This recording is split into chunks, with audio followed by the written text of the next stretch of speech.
Сегодня у нас некоторое подведение итогов нашего полугодового процесса образовательного и формулировка тем ваших тем дальнейшей работы. Я бы, в общем, предложила в таком достаточно неформальном режиме поочередно. Можно начинать с некоторой рефлексии того, что состоялось, что там для вас получилось, не будет и так далее. Предлагать свою тему, формулировать. Ну, мы ее, наверное, пообсуждаем, и я бы обсуждала еще в ключе самой формулировки темы и того, что нужно для ее развития, разработки, реализации, чего бы нам нужно было бы сделать в следующем году. Я не знаю, там, знаний, форматов, отношений, потому что нам все равно в любом случае придется выстраивать следующий год относительно того, чем вы будете заниматься, то есть как-то смотреть на тот план, который был, ну и, в общем, корректировать, что и как нам делать. Вот. Поэтому я бы предлагала отталкиваться уже от заявленных вами идей и тем, и это тоже обсуждать. Вот. Да. А протяг тобто ён будзе, ну, умовно, у тым же складзе, тобто новые некие школьники, они будут особым потоком. Ну, вот мы еще, я думаю, что нам это еще предстоит обсудить, я бы это обсуждала чуть позже. Что нам делать в следующем году, уже не только с вами, но и, то есть, донабирать ли нам кого-то еще, и в каком формате строить отношения. Ну, и я думаю, тут есть разные варианты, еще не додуманные, но я думаю, что нам надо решить вопрос с вами, а потом уже думать про то, как нам совмещать, не совмещать, донабирать, не донабирать. Проект не думать. Да, про них пока не думаем, думаем про себя. Хочу сказать, что напомнить, что у нас было задание про эти, как это? Житипись? Да, житипись. Только один человек предложил. Правда, я, Леонид, честно, не очень поняла, почему это житипись, хотя, по-моему, это просто художественное произведение. Красивое. Ну, можно это обсудить, но, наверное, как-то отдельно. Вот. А все остальные двоечники. И когда ваше время? Время было назначено. Вот июнь. Дозреваем. Ну, дозревайте. Ладно, кто начнет?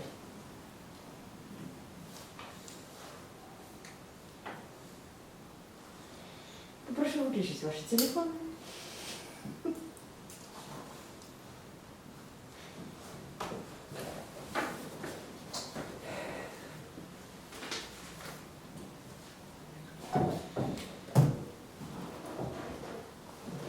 Я думаю, нам надо ориентироваться так.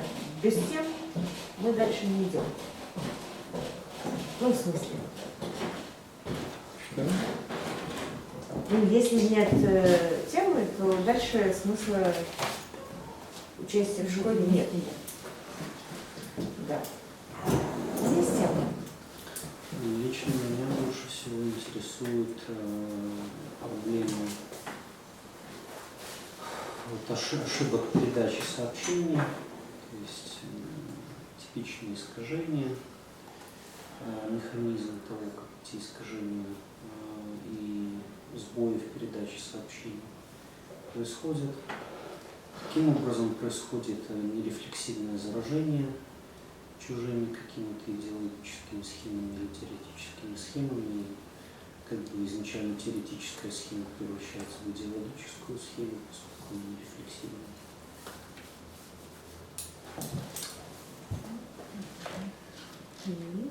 Вас это интересует.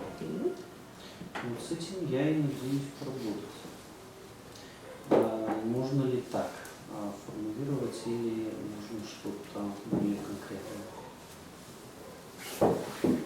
Ну, пока это выглядит просто просто как, ну, там, интерес, да, вот есть такая.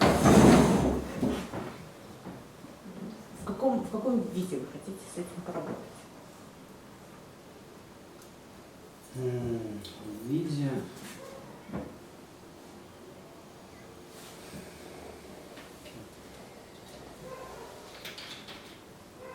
Ну вот мне бы хотелось составить такую карту типичных мифов друг о друге разных слоев населения Беларуси, то есть как там,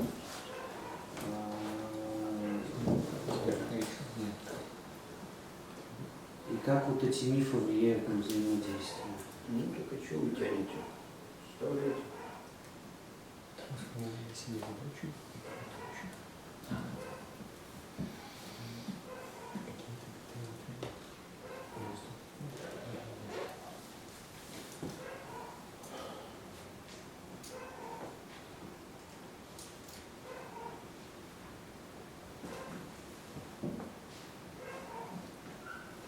Значит, формат карты можно использовать.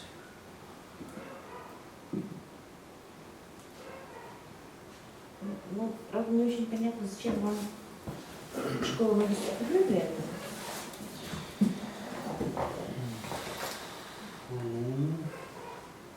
Это место, где можно проверять многие предположения и сталкиваясь с реальными носителями многих этих концепций. Мифов, в смысле? В том числе. Хотя тут, конечно, много всего, не только мифов. По крайней мере, вы не сразу скажете, если я начну свои собственные сказки там пересочинять вместо того, чтобы рассматривать реальность. То есть я вас рассматриваю как такой контроль качества. Потому что сам по себе вот, я тоже в плену своего опыта, у меня есть свои собственные мифы и глупости, от которых я пока самостоятельно избавиться не в состоянии. Для этого мне нужна школа магистров игры.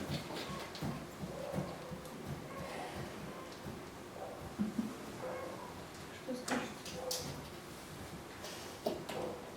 Единственное, я не знаю. Я хотел бы увидеть карту, а не желание. Вот и все. Я над этим работаю. Вперед.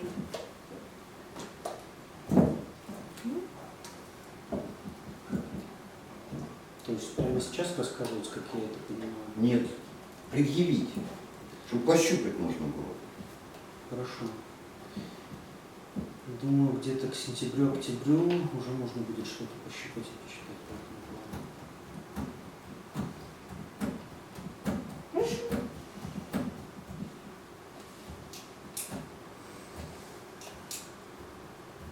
Как восстановить алгоритм, мы определяем початку задачу, а потом кажем, что там, чем хотелось прокачаться, как и есть. Ну, я предполагала такой вариант. Сначала вы предъявляете самоопределение, если можете. Потом предъявляете цель, ну, да, какую-то задачу, проблему, с которой вы будете работать. Затем некоторое представление о том, как вы себе это видите. Ну, не в смысле, вот, я хочу там разобраться с проблемой всемирного тяготения. Да? Ну да, потом, в общем, что, в чем нужно Понимаете, превращаться. какая штука? Когда-то, несколько лет назад, у нас в летучем университете появилось два оболтуса. Один до этого занимался, как это называется, не паркур, Что вы имеете в виду? ну, когда это, учат девушек клеить. А второй вообще неизвестно, чем занимался, потому что был совсем безусый студент. Ходили, болтались, как идиоты, в этот летучий университет, тусовались там в этом самом, в каком-то там сообществе летучих студентов и так далее. Потом занялись делом. Пытались с нами советоваться, мы ворчали про это дело. Но они упорно занимались этим делом, строили там какую-то толоку. Краудфандинг, еще какой-то хренандин. Потом происходит прорыв некий. Из оболтусов эти два человека становятся вообще меняемыми, рассуждающими, схватывающими, чувствующими проблемы, могущими чего-то про эти проблемы развернуто рассказать. Не две фразы, которые плохо связаны друг с другом, как большинство, как бы, да? А вообще осмысленный рассказ, текст, доклад, я не знаю, там, перформативный какой-то ход там, и прочее. В этом смысле всякая болтовня на лекциях, семинарах и прочих начинала идти впрок, когда люди делом заняты. Нравится кому-то это дело, не нравится, согласны с этим делом, не согласны.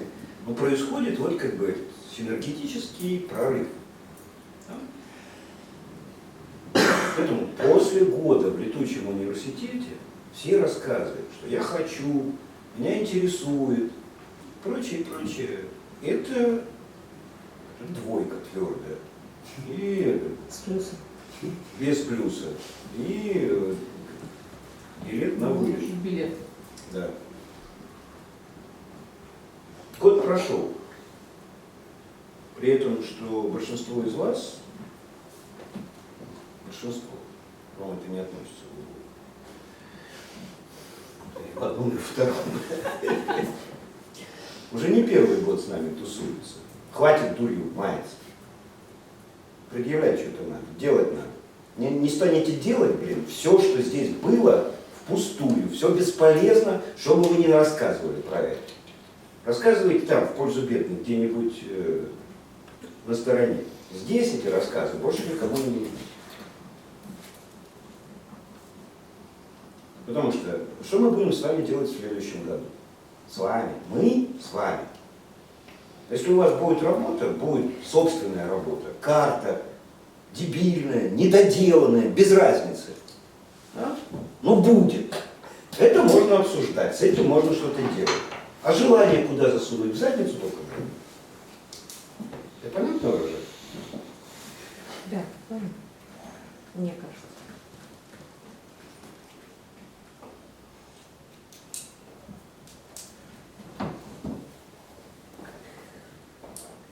Да, карта не гениальная, может быть, я оговорился просто. Про дебильную сказал, а про другую, возможно, забыл. Но я всегда про это забыл.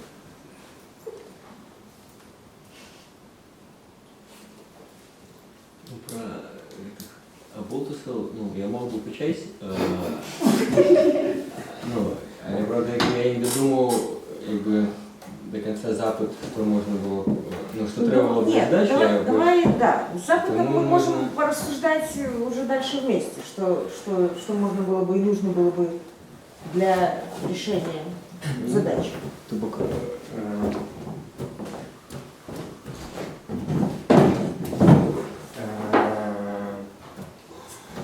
я як буквально так отримався,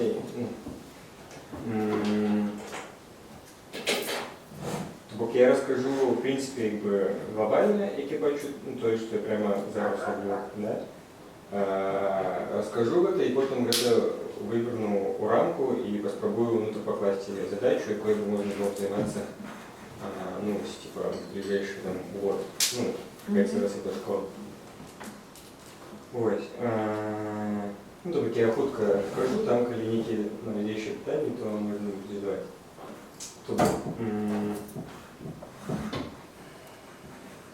Тобто, що ну, так что там я, ну, які мої основання, які виражаються у діяльності, яку там я роблю у межах устава каналі. Тобто, фактично, ми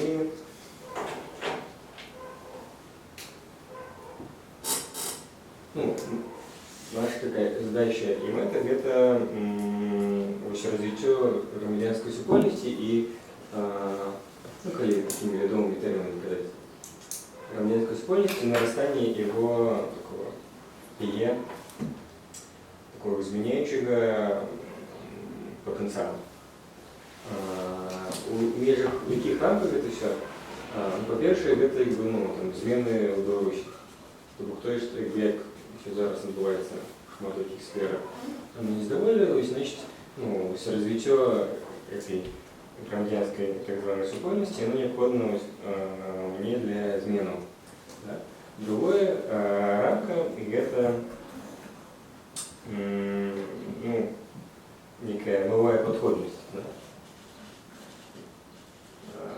Новые подходы, то бок, ну, некие ведомые мне, може я не про все ведаю, але про те, які я ведаю подходи, я розумію, що вони там ті не працюють, ті не настільки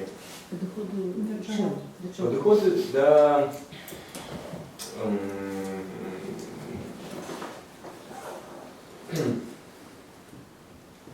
ну, до развития громадянской спорности и, в принципе, до змены Беларуси. Тут, наверное, как выворачивать.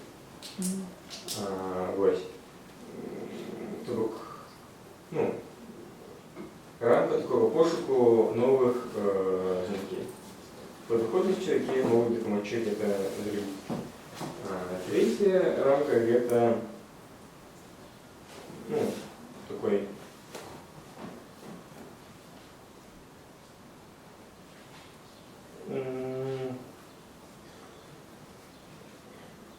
ну, коли так по-простому сформулировать, то такая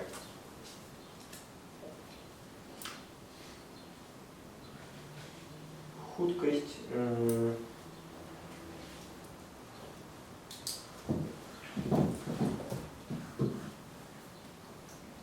ну, такая хуткость у изъяснений ну, разворачивание самой деятельности и эффекту, які на собой притягивает. Я говорю, так сформулировать, естественно, то Не зрозуміло в сенсі рамки. тобто, хто і що робиться, воно повинно розворачуватися, ну, тобто, не за там, десятилетия, а ну, доволі, ну, Ускорение, короче. ну да, тобто, такая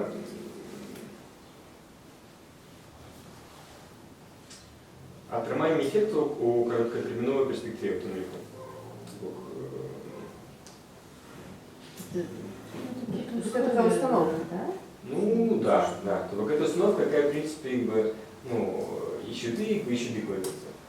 Только что, ну, и само развитие, и, там, не знаю, подходы, измены, клево, было бы какая-то, если установка, смотрите, Ні, ну, дивіться, коли Я це не рамка, знаю, що це саме. коли це рамка, то це значить, що, наприклад, довготермінові підходи, які там, до довготермінового розвиття, тебе просто не цікавлять. Ні, це значить, якби, воно не тікаюче, але є інтенція на те, як посягати довготермінове, які, там, ну, що можна зробити хутко, його треба робити хутко. Як так. Правильно, даже не знаю. Не знаю, я понимаю, что в качестве рамки может существовать что-нибудь только те, 5 лет. Ну, то есть за 5 лет нужно развить громадянскую супольность. Все остальное, это, конечно, Ну, это про... Ну, не знаю, это про подкорение. Ось, не знаю, вот есть качки, да? Да, как бы качаются, мозговое корно качается, а ось как бы, а некоторые чуваки використовують там стероиды. А Да. есть дети, которые растут. Можно взять и вырасти быстрее. Ну, Завушка. ну, а можно как бы... Стероидами накачать, да? Ну, не знаю, те, вот есть дети, которые как бы росли в 19 столетии, и сучасные дети. Сучасные, в принципе, у 5 годов, я думаю, будут поразумнее, такие, какие были 5 годов. сколько столетий прошло, как это отрывалось. Ну, ладно, давайте просто как-нибудь это так...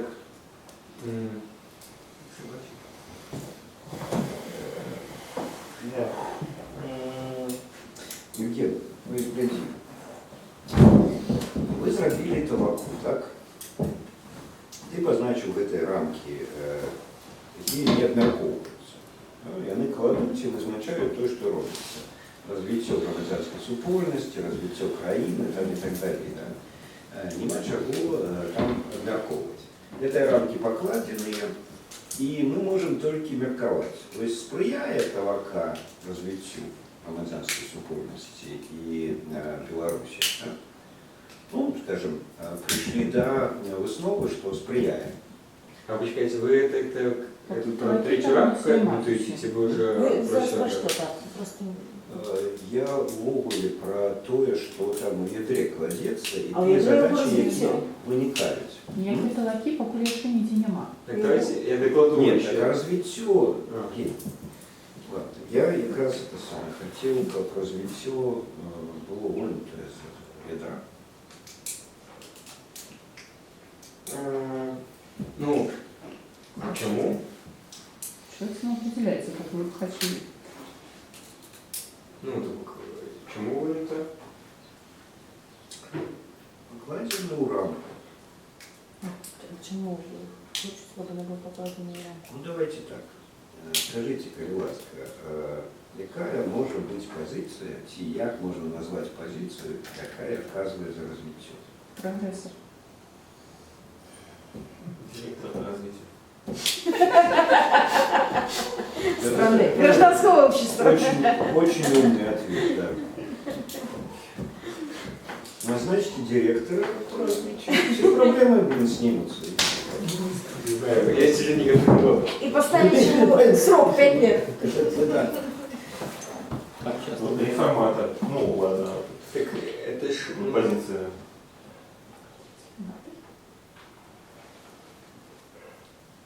Ну, очень приходит, да. Откуда? А если серьезно?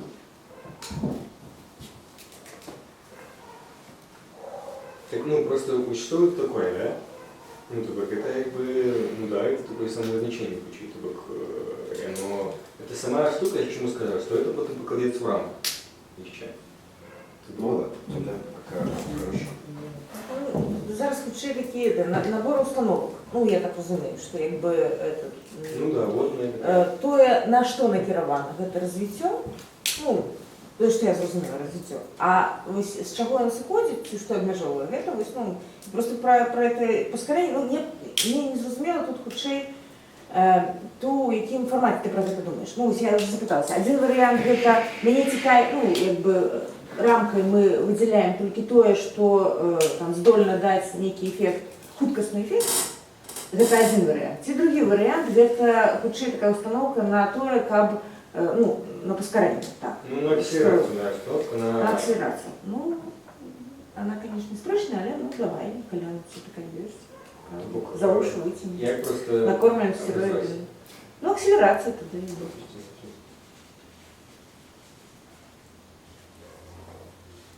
И четвертая штука, это, ну, тут больше разумела, это устойчивость. Я бы сказала, что акселерация с устойчивостью может суперечить одно одному. Ну так. Так и так и есть. будет. Ну, Нажрался стероидов, некий эффект есть, а потом... ну, коли знову-таки сама развитие стойліве, то там можуть бути там розвитки. Ну, да, ну, короче, яны есть. Да, яны... Ну это из разряда «хочу». Ну да, это же все правда. Лариса Ивановна «хочу». Ну, устойчивость. Ну. Вот. Ну и как... что? Вот. Ну, как я одразу рассказал еще, что есть, а потом уже можно было ну, типа, пусть веша, да, такие базовые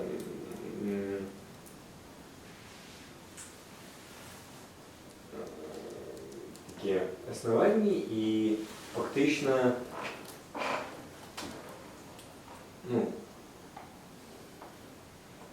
толкає, то хоче якась на сюжет. Тобто самої толоки, вона, ну, тут якби, ну, нема. Тобто вона якби не клінічна схема.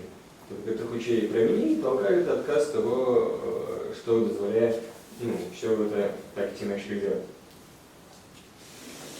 Вот. И теперь, что дотично задачу, про яку я думав, клево було б где разобраться и действовать. Только всю эту штуку мы загоняем у рамку и чым бы хацелася працаваць, гэта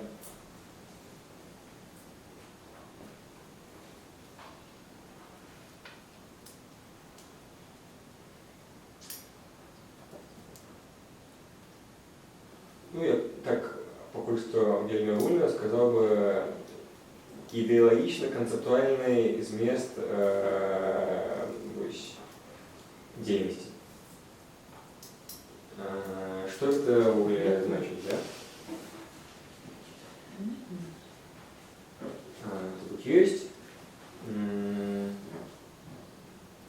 узмет эти штука, и ну, такие там толока, там и это, вся наша схема, мы несколько разов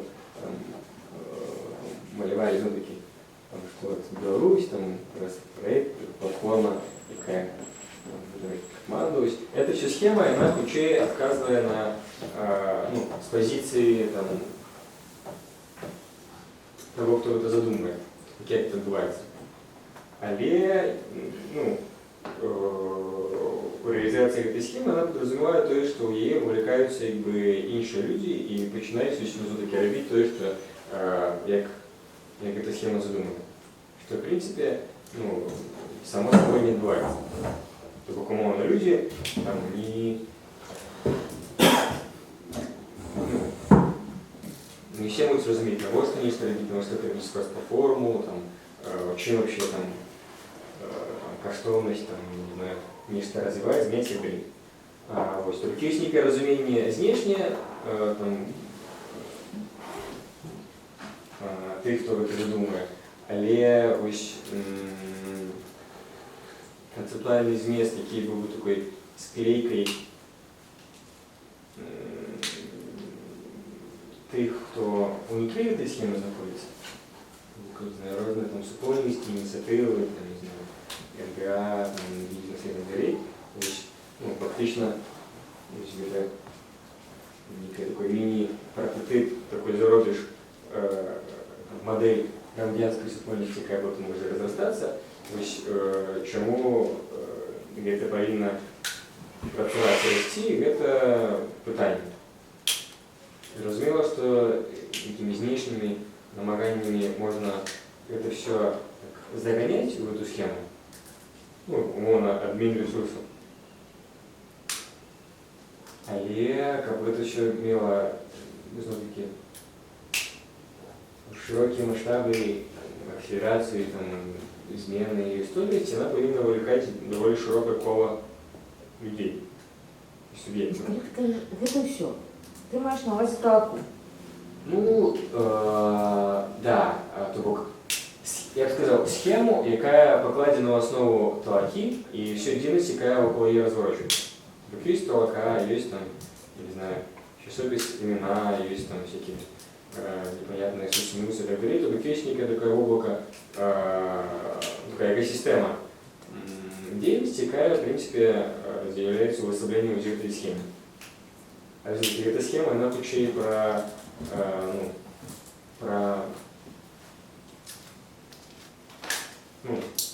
навошта, а не про то, там, як это, як. Ты что, не поняла? Ну, у меня есть интерпретация того, что, ну, это, что я поняла. Я не уверена, что это то, что Евген говорил.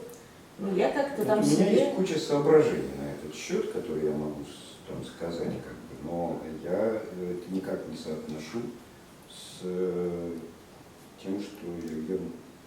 А что вы на это не разумеете? А на какой счет у вас соображения тогда, если это не относится к тому, что... Ну, про себя, про жизнь, про Ага. университет, про развитие. Ну, так цікаво, это, конечно, как я додумав. Но Евгена я не разумел нет. Так, а что самое незразумелое? Ну, самое незразумелое, это что или кто развивается.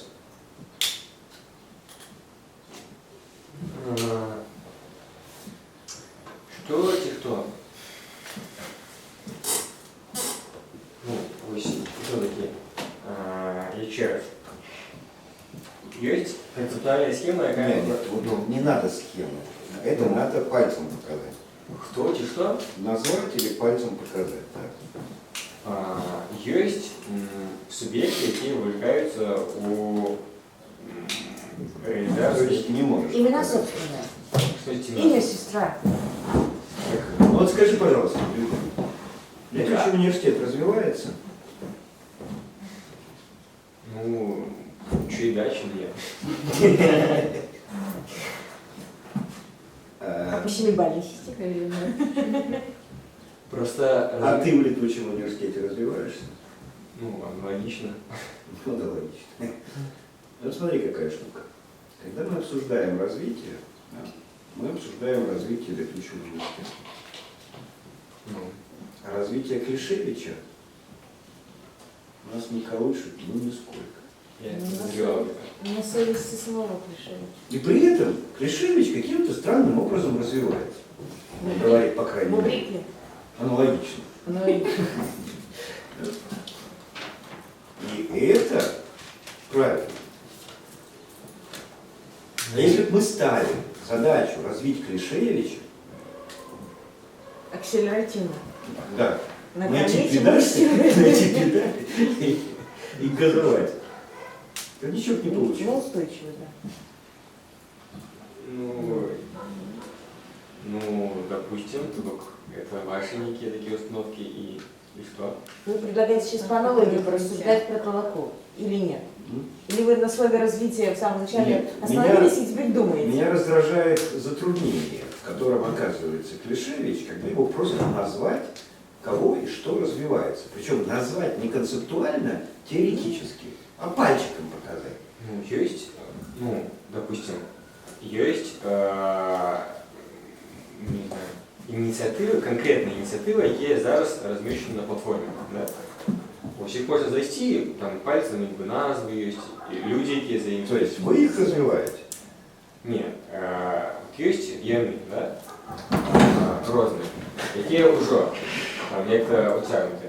Є ще шмат тих, хто не тягнути, але кого кльово було б тягнути. Є ще тих, хто взагалі нічого не робить, і в принципі могли б лише робити. Да? И наша задача, моя задача, это... Вот, блин, не понимаю человека. Так, як я могу, блин, вот, а вы на нацию можете показать пальцем? А я не развиваю нацию, ни хрена. Не знаю, идти на, как сказать,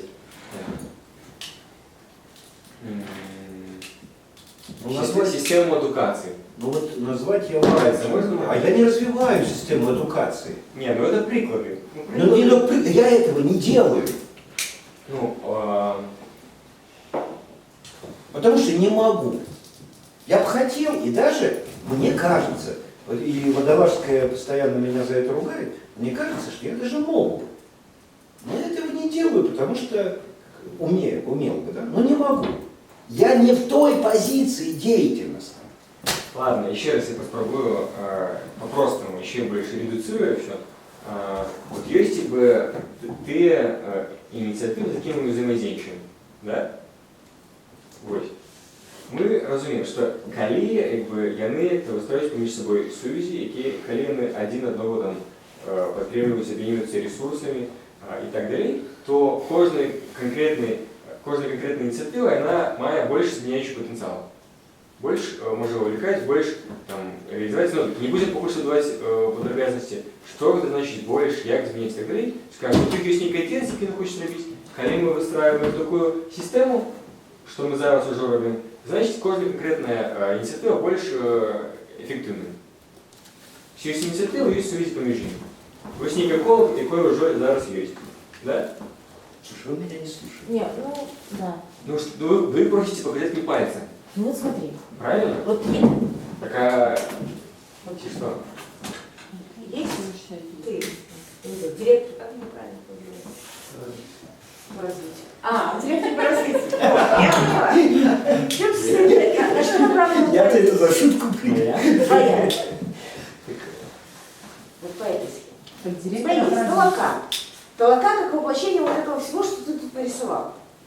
У тебя есть некая система представлений, картина мира и вот это вот то, что ты рассказывал, вот это вот. Ну, тебя есть представление о том, как эта толока устроена, как воплощение развития гражданского общества, допустим. И ты воздействуешь на толоку, чтобы она стала толокой 2. Ну, изменилась. Толоку как принцип. Что является? Не звучи. Ну ты расскажи, как ты разумела, я Нет, ну, а что не зусим? Хорошо, ты мне объясни, Ну, что для меня- является объектом твоего Для меня толока это действия. институт. Хорошо, а ты директор по развитию чего? Я не директор, я по развитию. Хорошо, а что здесь? Тут громадянский спорт. Ну вот, Как понимаешь, можно? вот Вот, понимаешь, это деятельностная схема. Это значит, объект может быть, то, на что направлено твое действие, может быть описан материально. Ладно, скажем так, вот есть вот эта штука, да? Опиши материально Вот есть тогда. все-таки, тут вот этих точечек, тут не без коцинг, допустим, там 200 точечек, да, инициативы. Есть некие там совместимые. Ну, подожди, Вот. где они все существуют, эти инициативы? Это ты, с кем у нас непосредственно У взаимодействие. кого у нас? У меня. У толоки, скажем так. То есть как бы, вот толока это какое-то имя какого-то типа отношений. Допустим. Ну, я ее и помещаю. Ты хочешь изменить эти отношения, развить, усугубить, расширить там и так далее. Ну, допустим. нет, не допустим. Не допустим, Понимаешь, понимаешь? если бы ты сказал, я, Евген Клишевич, развиваю толоку, это было бы очень осмысленно в тех рамках, которые А ты дальше можно обозначил. задавать вопрос, Да. а что такое толока в этом месте? Это, там, я не знаю, платформа на сайте или это принцип определенный, там, соединение, инициатив? Я же не сказала, у тебя есть представление о том, что есть толока по принципу? А развивается ли при этом 200 инициатив, которые находятся с вами во взаимоотношениях? Это дело десятое. Не, ну это у тебя есть это в представлениях, что через развитие Да. толоки они Да. должны развиваться. И это даже похоже на правду. Да. То есть Но почти это то же не самое. обсуждается. Есть летучий университет, и есть представление, что как бы, развивая летучий университет, будут развиваться люди, которые находятся в этом летучем университете. Но объектом деятельности является университет, а не люди. Организованные, ну то есть организации деятельности. Ну, в принципе, ну да, то бок, зараз,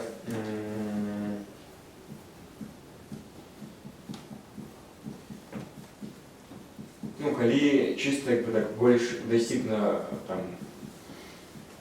выразиться, то по сутности да. Вот, ну, как, По сутности так и вот, дело. опять же, Тогда силой- переходи на силой- этот посутностный язык. язык. Ну вот, то бок, да, мы так, окей, ну мы якби закрыли лічтайцю з развитием, Ну вот если мы Ты будешь настаивать, что ты развиваешь гражданское общество, то не закрыли. Да. То это, понимаешь, это вранье. Ну окей, тоді я все-таки, ми ж якби про, ну, я ж намалював це, як бути зрозумітим, правильно? ну, если Ви ты... підкоректували, зараз я просто з іншого боку опишу то, що хотів би там сказати. Хорошо, давай.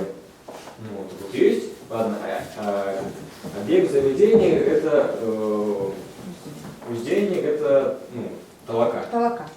Да. При этом объект уздейника толока, при этом установка на развитие громадянской спольности, то есть есть некая концептуальная там, Одобряем. Вот. Установку одобряем. Да. вот. И яким чином, то есть, что ну, ось такий объект вождения это там толока, это такая прообраз микрогромадянской супольности. И все как бы яким чином відбувається все, то есть, что вот эта толока, она как бы натягивается на всю країну. И У нас тоже были такие идеализации со стороны. ну, ось это про развитие, про Так, смотри, ну, предположим. Ну, предположим, тогда развитие При всей представляет, федеральности. да, представляет собой, как бы, чтобы в толокой была охвачена вся страна. Ну, грубо говоря. ну, спочатку. Ну, да. На первые 2 года. 1,5, с акселерацией на 1,5. Ну, тогда возникает ряд конкретных практических вопросов. Да, ну, собственно Что говоря, в чем делать? проблема? Ну, Ну, то есть мы же, ну, штаны не нужны вот этого этапа для понта. Нет, почему помню.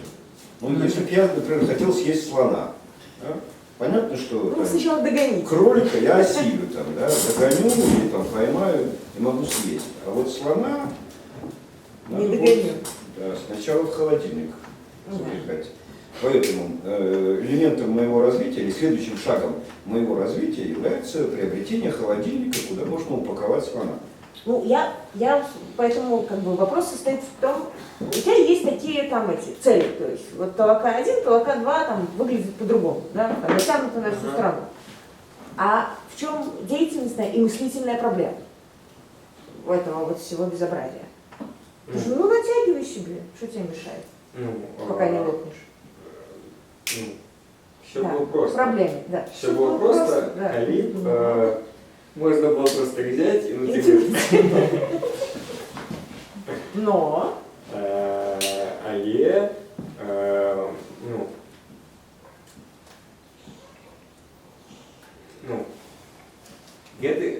гэта здзейсніць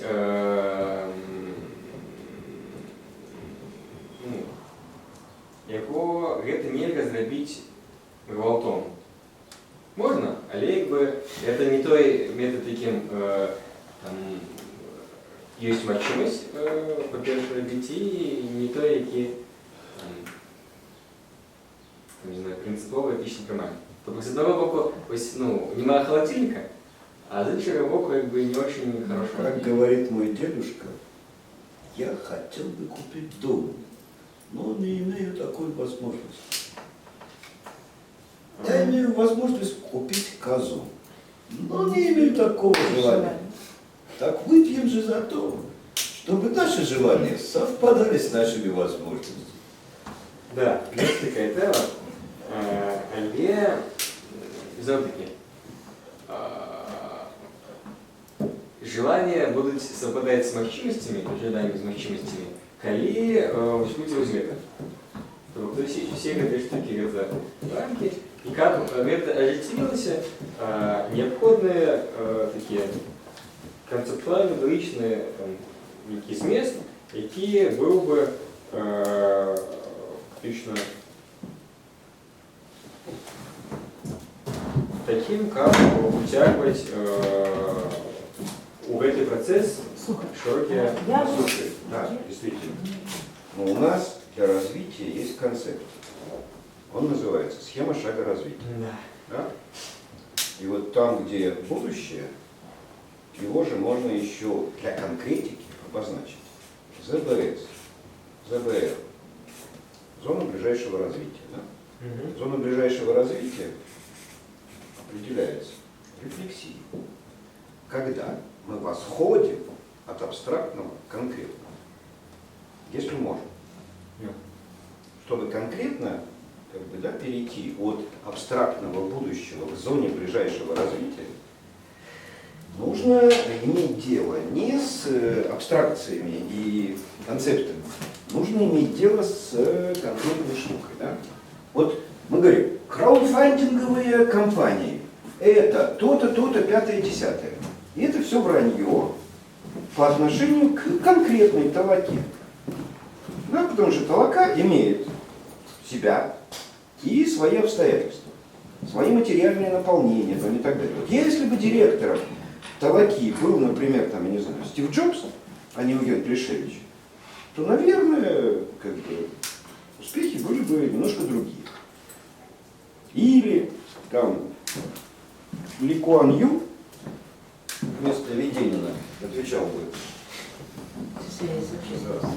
То, глядишь, толока стала бы натянута на весь Сингапур, как, ну и так далее. Да?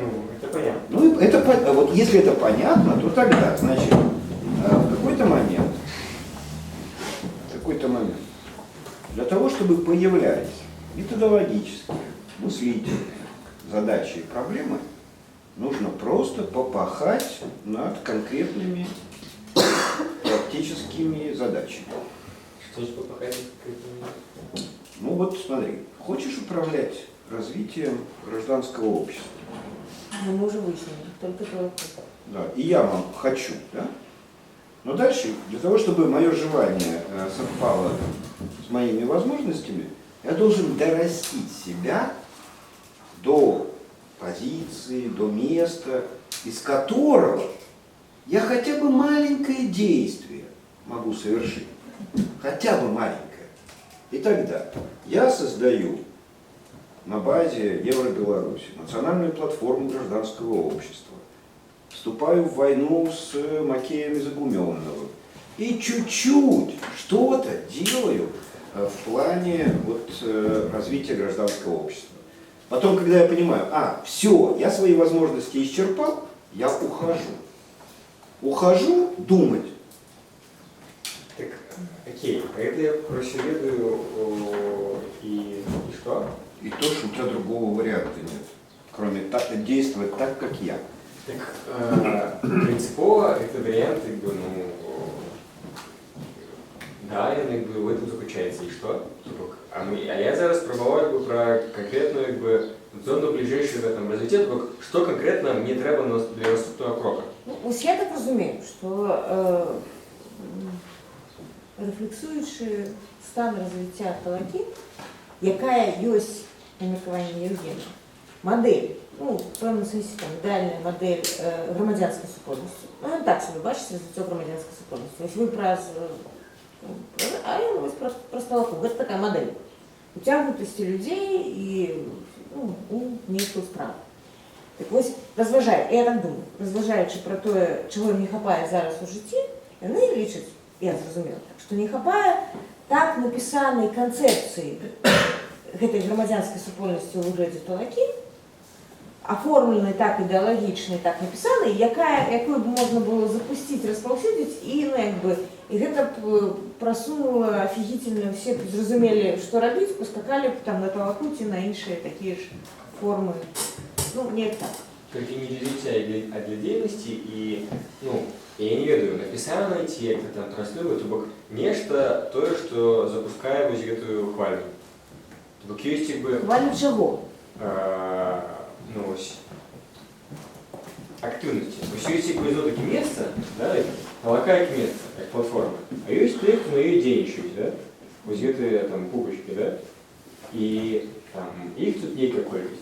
Как она росла, как повеличивались некие там складанность сувязи и так далее, как, секреты там кола поощрялся.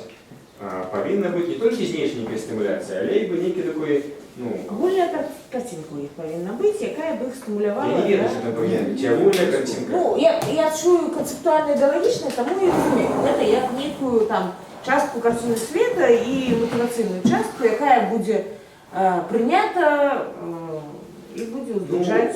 Може бути. Я не верю. Я можу заход зробити на конкретні некие такі приклади, что могло быть, или не факт, что это необходимо. Но есть же всякие там, не знаю, рухи, да? Допустим, вот там Occupy Wall Street, там всякие, там, я не знаю, экологичные, так далее. Талакай уперед. Есть некие рухи, да? Ось, я колись был на некой сходке, и там чувак, некий англиец, писал книгу про всякие эти рухи. Да, ось, типа, як вони регулюються, як там децентрализованы и так далее. Я его питаю, а як вони вообще запускаються? Ну и, короче, книжку написал, бляха, а отказать не смог. Ну и думаю, в чем мне с ним размовляться вообще? И питание в том, что, не питание, а задача. Это человек запустить эту там хвалю. Тобто, як зробити так, щоб эта система росла за кошт енергії, яка генерується внутрі. Я так розумію, що як перетворити Талаку як інструмент у рух. Тобто інструмент, може, этого і не перестане бути. Ні, Талаку як інструмент конкретний, тим, який у нас зараз є. Да, это повинен быть там, не знаю, рух, там, супольство, то, что Россия, изнутри. И для этого, или просто накидывать некие такие гиперспособности, к чему это все? Потому что, мы разумеем, что нам треба для этого всего не пиар, а хоч некие гуманитарные технологии. Тобто, нам не просто рассказывать, какие вот Талака, приходите, там, будете поспілковими, зробите свой проект, клево, там, фоточки, там, и Халка, фоточки там стартаперов, то бок это не про пиар. То бок это про некие гуманитарные, там, не знаю, там, полит, технологии, то бок это Ну, всё. я уже кое-что начал понимать. Давайте вот издалека. Ну ладно. А что на этот раз? Ну, про руку. Нет, ну, во-первых, я, как бы накладывая это на то, что сам знаю и понимаю, я что-то понимаю про движение. Ну, да, я опять же вспомнила У нас был период, когда мы создание плотно движения. этим занимались, как бы, да? Я в курсе. Вот. Потом,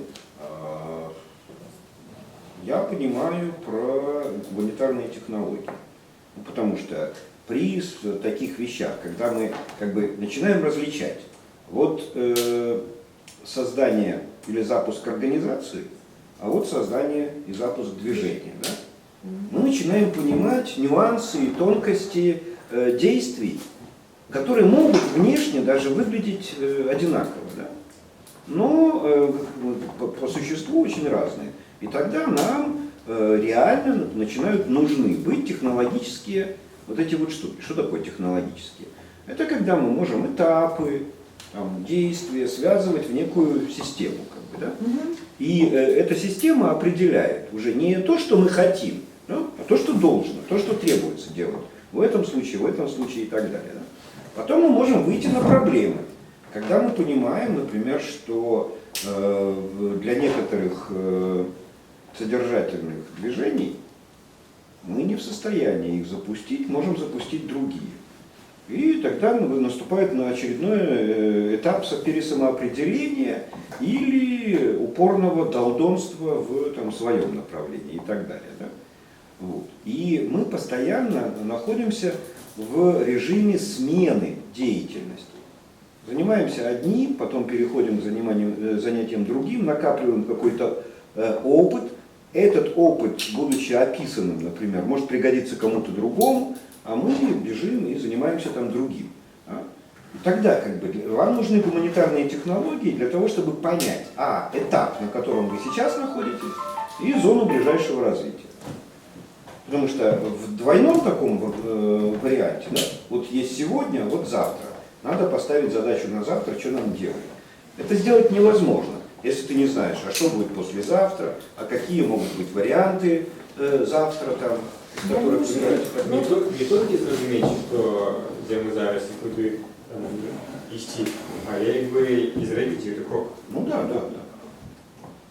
Но опять же, понимаешь, пока ты не сделаешь шаг с первого на второй, то даже зная что-то про третий шаг, ты не можешь обсуждать содержательно практические варианты делания третьего шага. Шаг надо сделать. Ну окей, это к чему? А это к тому, что время мышления и время действия не совпадают между собой. Ну да. Иногда можно годами думать что-то, да, а действие совершается там, в течение нескольких часов или дней. Да. Потом опять надо думать, да, но пока не продумаешь, нельзя совершить действие. Но пока не совершено действие, не о чем думать дальше. Ну, зараз ситуація в тим, що крокове день досвідково, как Начинать думать. не думать было немощимо. Ну вот, я... Тогда пусть делают это самое, обзор гуманитарных технологий, критику существующих гуманитарных Ну, технологий я и не Open, знаю, как что- это АКМ назывался? Open Coordination Method с лучшими практиками. Ну вот я не знаю насчет гуманитарных технологий в широком смысле, но вот насчет опыта запуска движений, а особенно движений на белорусской почве, а особенно со своей акселерацией.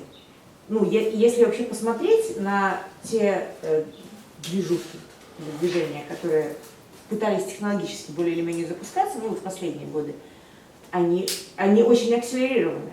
Но это значит, что через полгода уже ничего нет. Ну, то есть, я бы начинала, ну, я про эти самые, про всякие диановские эти вещи, да, там, политические и так далее. Это к чому? Це просто так між іншим, а я кажу, Ні, ну, це це і схема між іншим. військова. У всіх этих движухах у них была проблема. И вообще, потому что нигде это не аккумулировалось нигде. Ну, Почему? ведь, если это движуха, и она не было где заземляться к этому. И в этом Нет, плане, ну, Ну, вот Нет, мне кажется, нет, что... там есть проблемы, реальные проблемы с этими движениями, да? ну, допустим. И они, допустим, они если- не допустим, они Если, реальные. если ты хочешь технологически это сделать, тебе как минимум нужно реально изучить.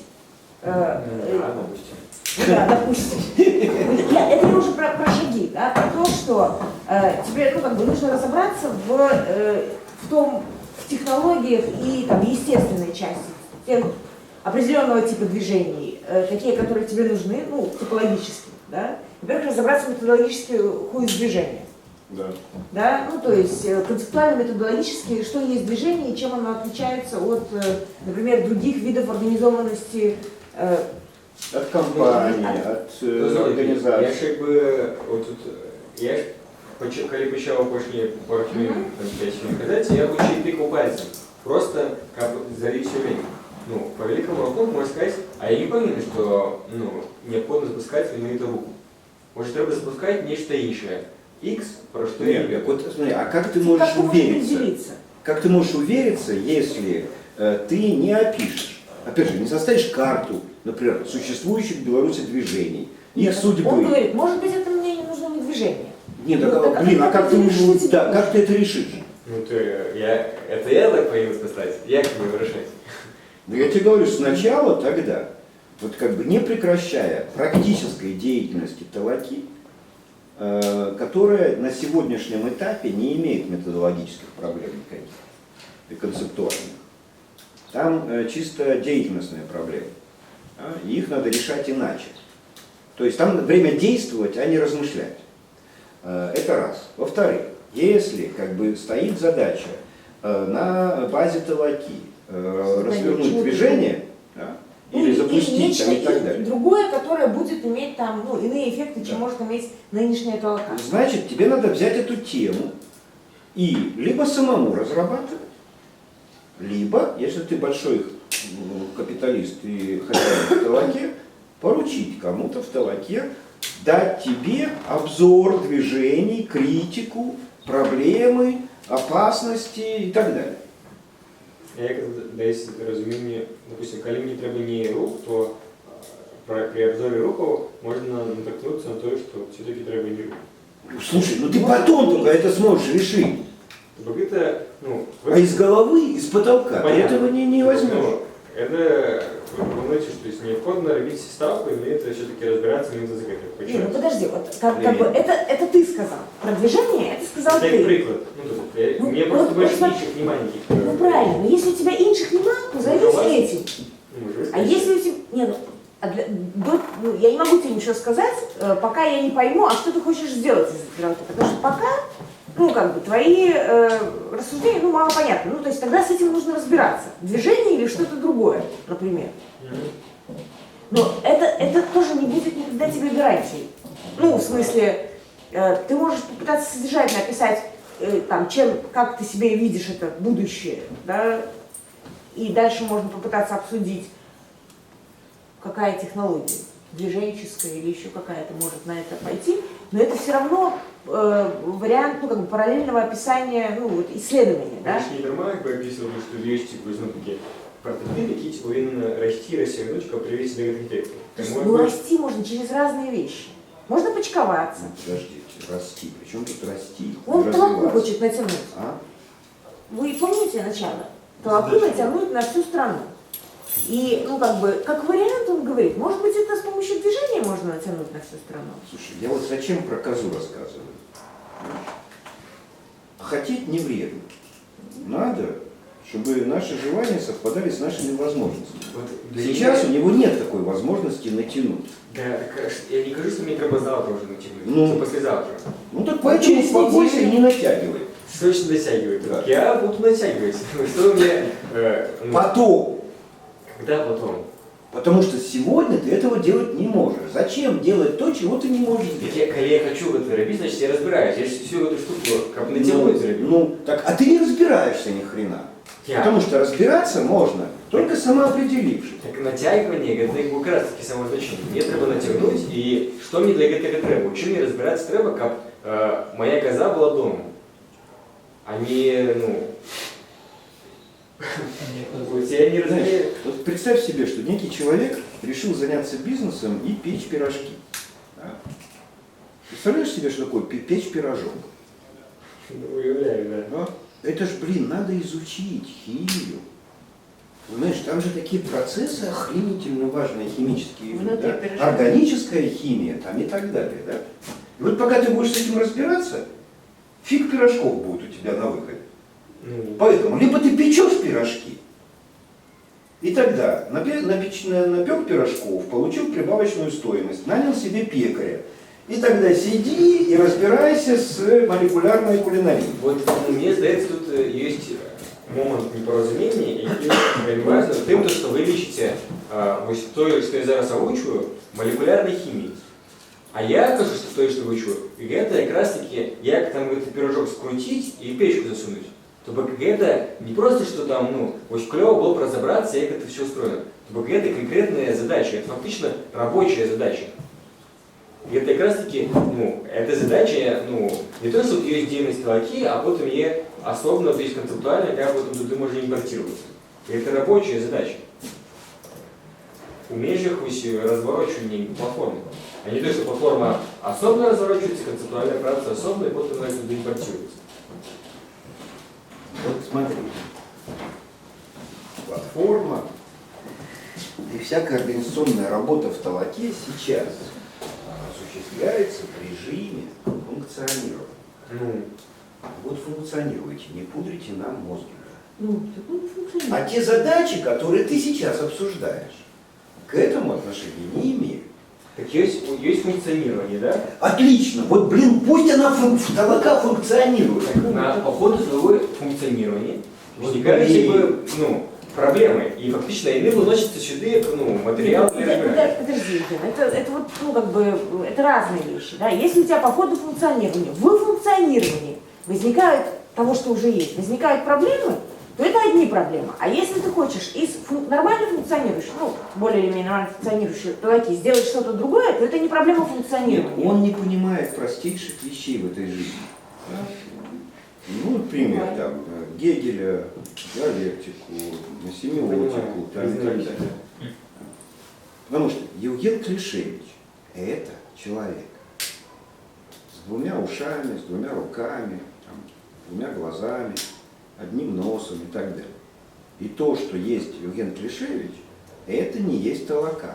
Толока – это толока, а Клишевич – это Клишевич. Пока толока функционирует, и там как бы идет толоковское функционирование, решаются задачи, Клишевич может отвлечься и заняться развитием себя. Для того, чтобы потом, развившись сам, вывести толоку на другой уровень. Надо Фадеева на него натравить, я уже устал. Живичным разбираться. Развитие – такая хрень, которая не бывает линейной. Развитие всегда какое-то такое. Да?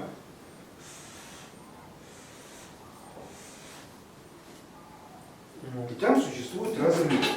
Разрывы возможно заполнять между разными этапами развития через перенос субъектности с машин на людей, с людей на организованность и так далее. Пока ты рассматриваешь в качестве развивающегося объекта толоку, мы можем говорить о толоке, и тогда засунь свои собственные размышления и задачи куда-нибудь подальше. Потом мы можем сказать, толока находится в процессе выполнения ряда действий. Пока эти действия выполняются, можно поставить задачу развития Клишевича лично. И тогда как бы другие задачи возникают и другие какие-то штуки. А когда у тебя все спутано, в хаосе, вот поэтому я ни хрена не понимаю, где, что, откуда чего вытекает. И мы скачем с проблем там на одном этапе развития, на другой. Давай развивать отдельно, толоку отдельно, а Клишевича отдельно. Только развивать будешь ты, а мне мозги не путри по этому поводу. Я буду развивать по-прежнему летучий университет. Если это помогает развиваться Клишевичу, я очень рад. Нам надо тему еще. Тему, тема у него сформулирована уже гуманитарные технологии. Да?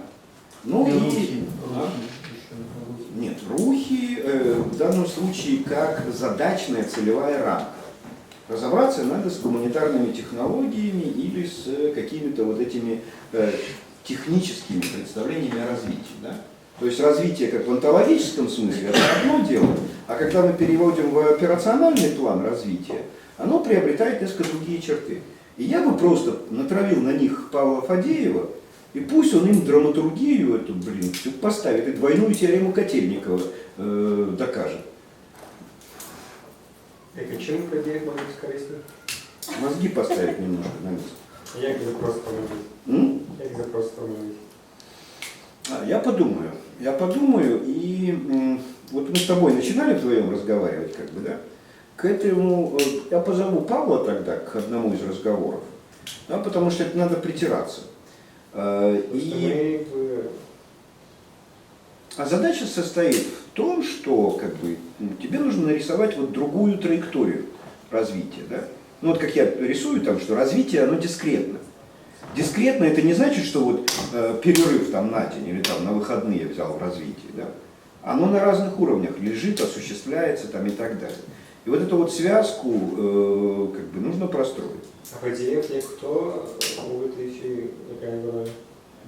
Фадеев это консультант, тризовец, который несколько раз имел в прошлом очень хороший опыт развития нескольких систем деятельности. Ну, например, рынка, приватизация жилья в Москве и развитие банковской системы в Беларуси.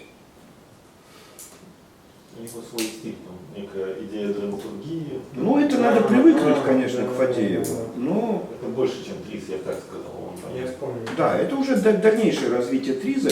Триз в своем классическом виде сейчас уже мало кого волнует. Так, с Фадеевым я поняла. Я не поняла с школы магистров игры. Нет, а И дальше... для меня а дальше... гуманитарные технологии это не формулировка темы. Ну, это не формулировка проблем. Это так, ну, сфера. Нет, это не проблема, это тема. Да, Это тема. Но вот в этой теме сейчас проблем таких вот, которые можно поставить и вынести на методологический семинар, нет ни у кого. Потому что нет материала. Если ЕУГЕН не подготовит материал, ну, например, не по всем гуманитарным технологиям, а по рухам, по движениям, взяв хотя бы несколько ярких, значимых движений в Беларуси, проанализировав их от замысла до смерти. Ну, именно как гуманитарные технологии, а не как... Конечно, в разрезе, да, в рамке, в контексте гуманитарных потому что их технологий. можно там, анализировать там, социологически, да, там, как социальные процессы, как, я не знаю, историю побед и поражений. Статистически, бухгалтерски, в конце концов. Сколько на этом можно заработать? По-разному можно анализировать. А? Или профукать. Ну или профукать. При этом, конечно же, я бы предложил в качестве первого материала, это наши работы и на историю наших запусков движений. Мы задали моду, после нас стали появляться «Рух за свободу», компания «Говори правду». Не совсем движение, я бы скажу. Ну, лучше уж тогда нет, отпор, подожди, вот смотри, вариант белорусского вот смотри, отпора. в движениях заложено диалектическое противоречие, и очень серьезно. Движением нельзя управлять так, как управляют организациями, или на втором этапе возникновения движений им нельзя управлять так, как управляли на первом этапе. То есть запускатель, акселератор, детонатор движения утрачивает свое значение на втором этапе существования движения. А как только он утрачивает значение, там разрушается единство перцепции, и движение, не набрав инерции, глохнет. Так происходит, например, с рухом за свободу. Вот сразу же, да? И дальше, в рамке гуманитарных технологий надо рассматривать судьбы движений. Поэтому Во что они превращаются. рассмотрела не только белорусские не сильно успешные движения, но и конечно. другие, вот, например, экологическое движение.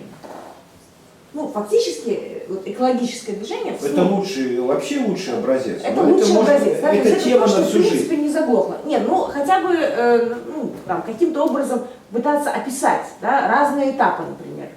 Ну, то есть ведь экологическое движение это то, чего бы там вы хотели. Ну, грубо говоря, охват, максимальный охват и втягивание в определенный тип отношения. Ну, нет, Таня, вот Вот. понимаешь, какая штука? Тут масштабные начинаются вещи, да? Нельзя начинать тему с идентификации с фигурами мирового масштаба сразу. Слушайте, вот я не сказала начинать. Но я понимаю, что если разбираться с чем-то как с гуманитарной технологией, нужно иметь несколько кейсов и с ними разбираться. Потому что на одном, на двух, особенно... Вот противоречие, в чем я тебе противоречу. Да. Надо взять соразмерные вещи, чтобы Евген освоился в этой позиции. Ну, А почему экологический? Потому что это вселенная. ну потому что, ну блин, понимаешь, несоразмерен Клишевич Аурелио Пичей. Ну, там... На сегодняшний Ну, день. серьезно. Может завтра дорастет, как бы, но чтобы дорасти, надо шаги сделать, предпринять. Вот с Миленкевичем, Рождались фиат, со мной пусть это самое посоревнуется, поанализирует, понимаешь? А то тут сразу, блин. Я бы тоже хотел быть этим Подождите, самым. если он ставит Черчилль. технологическую проблему, то он должен разбираться и с успешными Вот, движениями. вот, блин, смотри. Понимаешь, методологическую проблему. Да. Методологическую проблему можно поставить на первом курсе или даже старшекласснику. И можно поставить там доктору наук. Да? Но, блин, освоенность позиций у первокурсника и у доктора наук разная. Не надо начинать сразу с того, что ты не натягиваешь, блин. Хочешь натягивать, начни с маленького. Не глобус, а палочку. А гондон всегда найдется.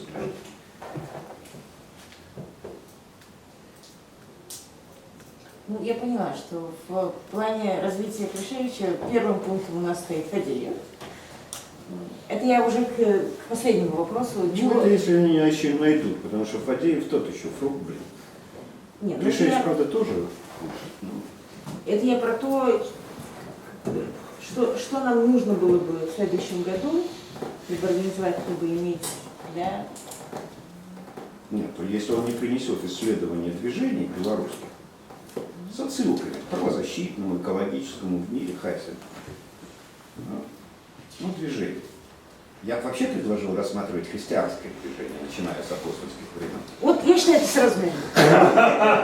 Но я не предлагаю этого. Сначала пусть займется Во-первых, тем, что близко. как бы родился данный мужик в неизвестно какой тьму таракани на окраине приличного этого самого. После развала, собственно говоря, нормального государства. По-моему, все очень... А как он там? Я вышла какая его дрова, да. судьба? Да. Чего? Он же дрова заготавливает. Вот, и Галиновский побежал дрова заготавливать.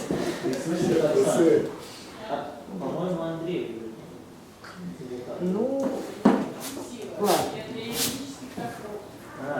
У тебя еще есть что-нибудь сказать в свое оправдание? Так, ну, мне это все зрозуміло, зрозуміло тільки, якби, roadmap. Бо коли ми от обмірковання перейшли к такому, ну, типа, делать то что, ну, тоді треба було таку розробку розуміти. Ну, коли там ближайші кроки зрозуміло, а я якби в целом. Займись набором материала по движению. Причем не ходя далеко, то есть не можешь читать там и про христиан, и про экологов там, и так далее, но это не материал, это так, набираться уму разума. А Еще с материалом, солидарность с есть которым... польская. А? Еще солидарность польская тоже. Ну да, в качестве можно там движения. как бы, но просто лучше взять близкие наши для исследования. Потому что про польскую солидарность и без Клишевича до хрена кто всякой дури Я ж написал. не потому, что он напишет, а что он поймет. А вот это тебя уже не должно волновать, что он поймет. Как это меня не Потому что развитие Клишевича – это дело рук самого Клишевича, а не наше. Нам у летучего университета. Нет, меня волнует работа в рамках школы. Вот, и меня волнует. Поэтому в рамках школы должна быть магистерская диссертация. Анализ движений наиболее популярных, наиболее ярких движений в Я Беларуси. бы сказала, что это фигня, это магистерская диссертация. Это первая глава магистерской диссертации. Ладно. Так мы тут про... Хоть что-нибудь мне принесите. Да, Этот мечтает карту сделать. Принесите мне хоть что-нибудь, что я видел. Мне нужен конечный продукт, чтобы я могла отмерять, как он движется. Да. Вот. Я считаю, что первая глава – это, да, анализ. А вот уже вторая – это выявление технологических элементов с анализом белорусской ситуации. И соотношение это с анализом белорусской ситуации. А если вы еще попробуете что-то сделать и рефлексию этого, то тогда это третья глава. Так, Практическая часть. Так, наложение на час. Ну, Ну, что тут? Первые 3 месяца, первая Подожди, глава. а что, какие час? Про какие час? ну мы же Календарь построить мы же, да, календарь. Мы же в рамках как бы школы это. Ну, у тебя 2 года есть максимум. Вот уже Два забрал. года. Я сейчас мы питаю про родмап, вдруг ти, ну, і запит, конечно, зрозуміло. Тобто мало того, що їх треба не тільки вивчити, а якби освоїти. Тому Не, еще и запустить, ты что? Запустить и отрефлексировать все ошибки, которые получатся в результате. Это же быстро надо, это же Да, это же акселерация. акселерация. Ні, так запустить і освоїти це ти у тестовому режимі можеш якби пускати. А конечно, Вот, знаешь, запуск движения в тестовом режиме – это хорошая вещь.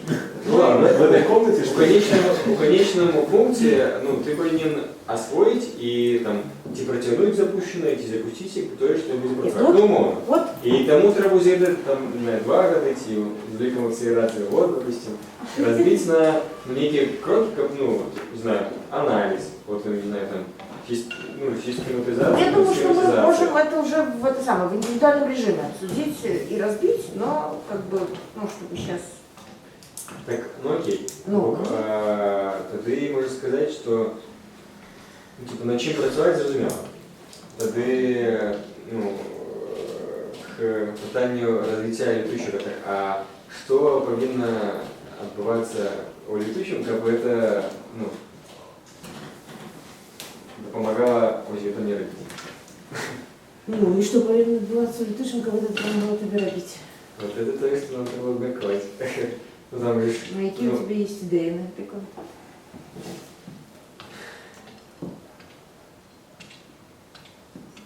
ну, так, повинні бути які формати, які допоможуть якби, рухатися по ходу, ну, там, не знаю, будуть виражати які якості. Коля, я бачу, як мінімум раз на місяць Євген Клішевич приходить і робить доклад про те, що він вже напрацював. Ну і отримує зворотне. Это, ну, допустим, форма доклада, да? Доклада у межах школи чи там? У межах школи.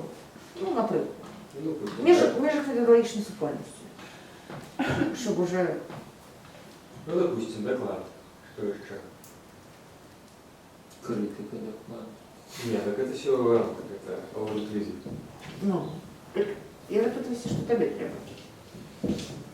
Ну, не знаю, там, ну, некие консультации, там, а-ля подеи, там, или еще что-нибудь. Добре. Кто в этом может смотреть? Ну, може, таке допомога з, ну, так, і агульно сказати, з матеріалом для обучення. Яким вигляді допомагала робити? Ну, не знаю, отсылки до некой литературы, чи там, ну, некие подкастки, ну, деле или... Ну, это у межах консультаций. Я так думаю. Ну, так. Ну, допустим.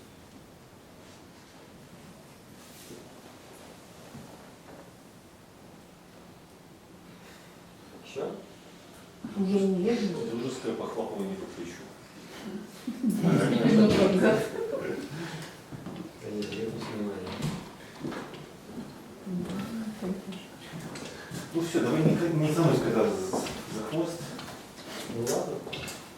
У нас тут еще. Еще много. Ну, пока все. Добре. Дякую. Слушайте, а я вот знаете, о чем подумал? Если схема акта деятельности, да, это в некотором смысле концептуальное оформление развития, да? Почему это концептуальное оформление развития? Ну а что это? Это схема определения. Есть же схема шага Шаг развития. А, Это больше концептуальное шага. оформление развития. Ну. Да. Она так и называется. Схема шага развития. Помните, в книжке было шаг развития? Схема шаг развития. Да, Одним схема словом. шага развития. То она, ну, вот в каком-то смысле, ну, я не знаю, может, как бы я не очень правильно понимаю, да, вот про эти вот разрывы, которыми происходит развитие, да, и, ну, это, короче, две вот эти вот замалевки, что Маскевич нарисовал, да, вот схема шага развития, да, она в каком-то смысле выстраивает вот эту непрерывную, как бы, цепочечку шагов, да. То есть вот в этом смысле вот сами эти разрывы, они как бы, ну, притят самой сути этой схемы. То есть там нету никаких разрывов, там должна быть последовательность шагов. Дима, Я не это понимаю. схема Это шага. Шага. Да. Схема Ну, шага. А между А шагами... не развитие. они- Да. А развитие – это последовательность шагов. Шагов, ну, Ну, вот но не прыжков же, да, не... Нет, почему? ну, шаг, Почему не оп, прыжков? сюда, оп, сюда, оп, сюда. Ну, Да. да. Между прочим, развитие иногда, вот когда там дотошные типа тебя люди этим занимались, они развитие рисовали так. Я только хочу напомнить, у нас сегодня не методологический семинар, Дима, если вдруг ты... Да. Сегодня... Да, опять соглашался. Ну, просто я понимаю, что у нас еще как минимум раз, два, три, четыре, Так, ладно, хорошо. 5 человек, которые должны... Сегодня? Да, Дима. Не забудете потом, что вы хотели. У нас есть такая гуманитарная технология, дистанционная платформа, понимаешь? Там иногда всякая информация появляется. Да. Все, кто следующий? Раньше сядем, раньше выйдем. Сами себя задерживаем. Давай.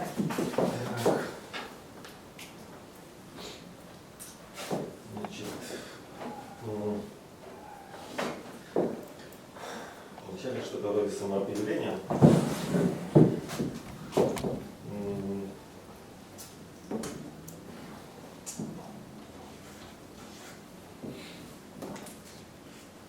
Скажем так, меня, ну, сейчас я являюсь частью Толоки, ее процессов, и отчасти вхож в летучий. Представлю к дому. Ну, наверное, важно в этом, ну, в этих двух вхожестях является то, что меня интересует образование, образовательные технологии. Ну да, вот, наверное, это мой является интересом. Образованием как в широком смысле, так и технология образовательная. Вот. То есть, вот.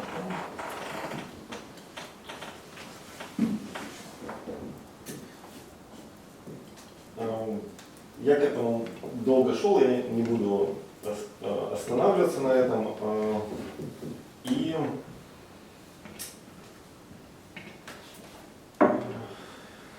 про будущее. То есть, что я вижу своей зоной ближайшего развития.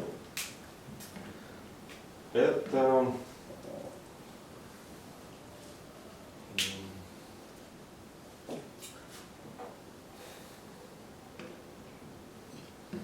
концептуальная работа над в сфере образовательных технологий, в частности,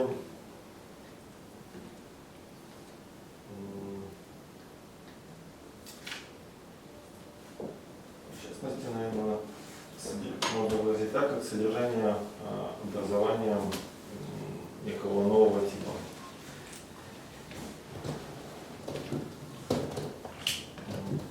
Нового — это значит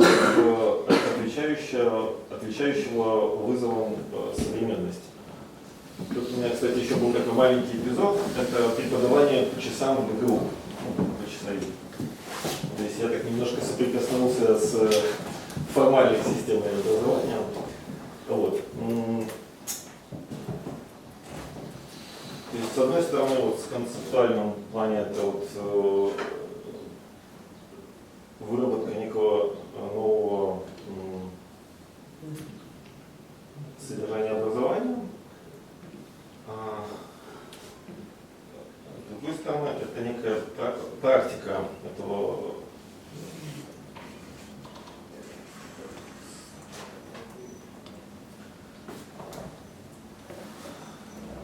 образовательная практика в Беларуси в разных местах. Попытка его внести в те места, куда я могу дотянуться. То есть с целью, как тестирование, то есть с целью проверки, с одной стороны, а с другой стороны, через образование я вижу это как инструмент, собственно, изменения Беларуси, развития ее через людей, сообщества и т.д. Слушай, а вот это вот содержание образования, да, которое ты транслируешь там или ты вносишь, оно как бы часть чего? То есть какой-то более широкий контекст содержания ты можешь описать? То есть ты говоришь, что это не часть там какой-то профессиональной подготовки, да? Это Нет, он этого ничего не говорит. Это ничего не говорит. как это не говорит? Ну так, Ну ладно, хорошо, Пока не говори. ничего не Хорошо, говорит. ну скажи, вообще тогда, ничего не говорит пока.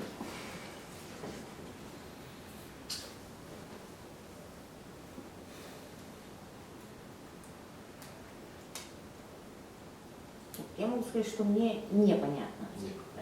Вернее, это не то, чтобы непонятно. Нет, мне все понятно, мне крайне не нравится. Ну, в смысле, да, что мне не нравится, что, где я вижу...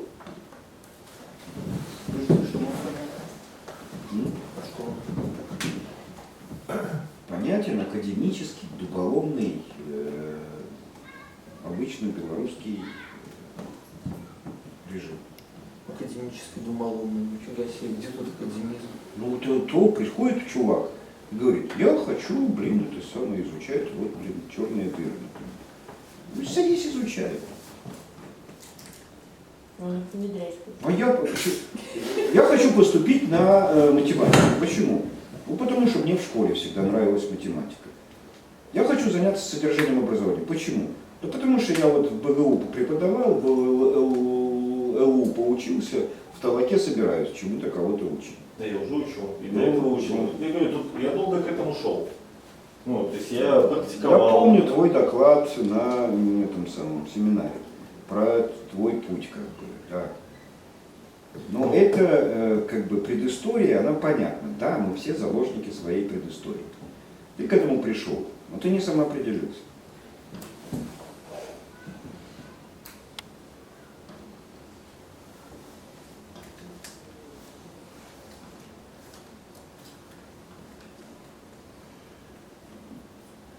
Я боюсь, это просто будет сложновато, поскольку я-то думаю, что с помощью образования можно строить лучшую Беларусь. Нет, хорошо.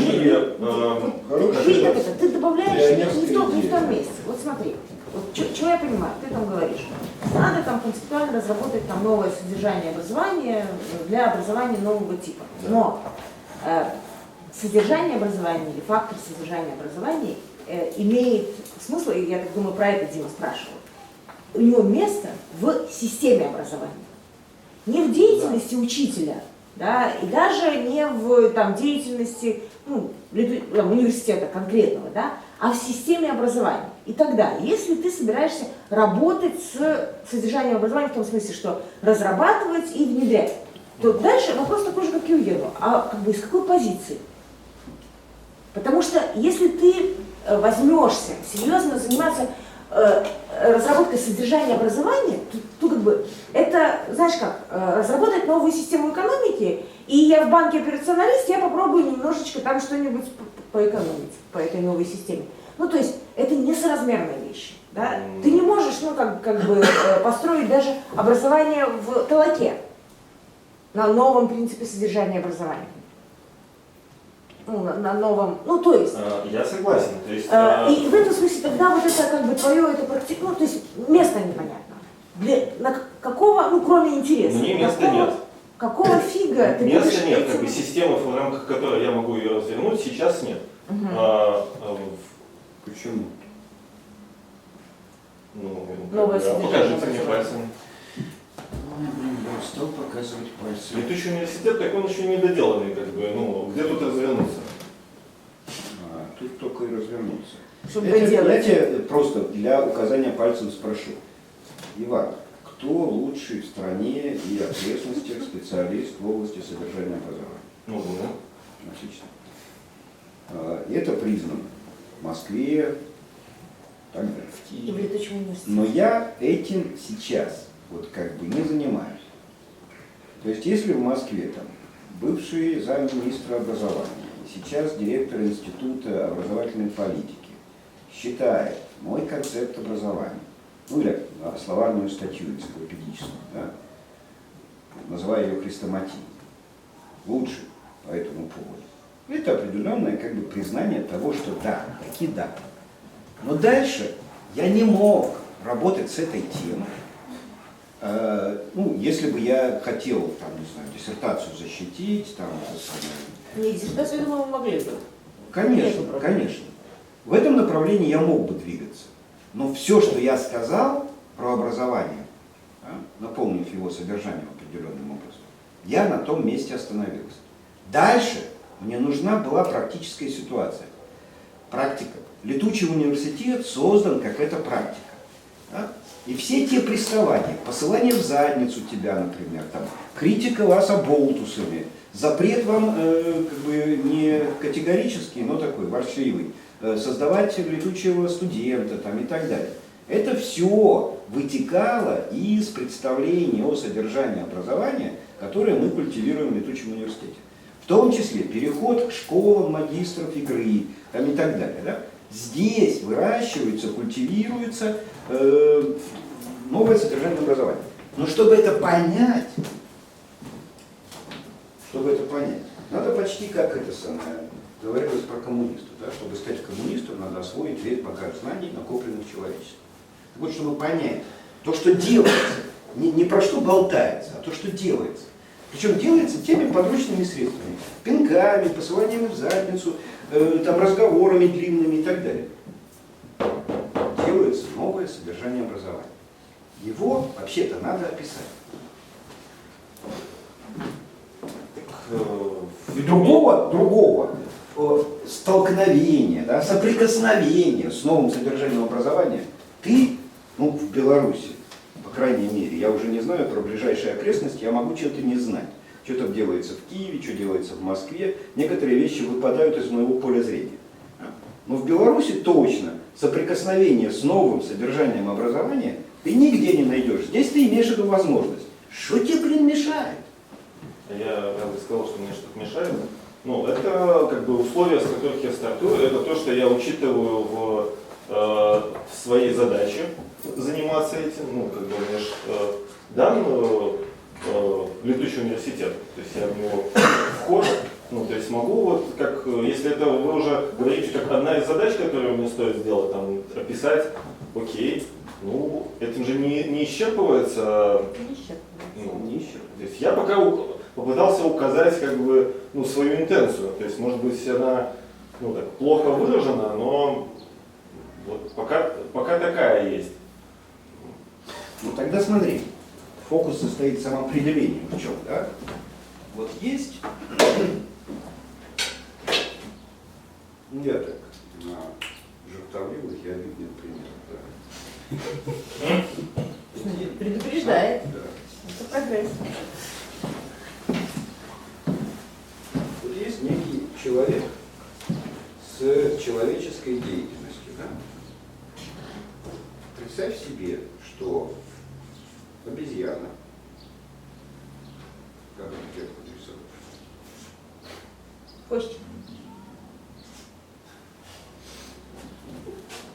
Видя беззаботное существование человека, ему тепло, накормлен, там, бананы даже от себя отстегивают, там, обезьянки дают, там, и так далее, да? Хочу типа стать человеком. Как ты думаешь, может обезьяна изучить человека? В силу своих обезьяньих возможностей может.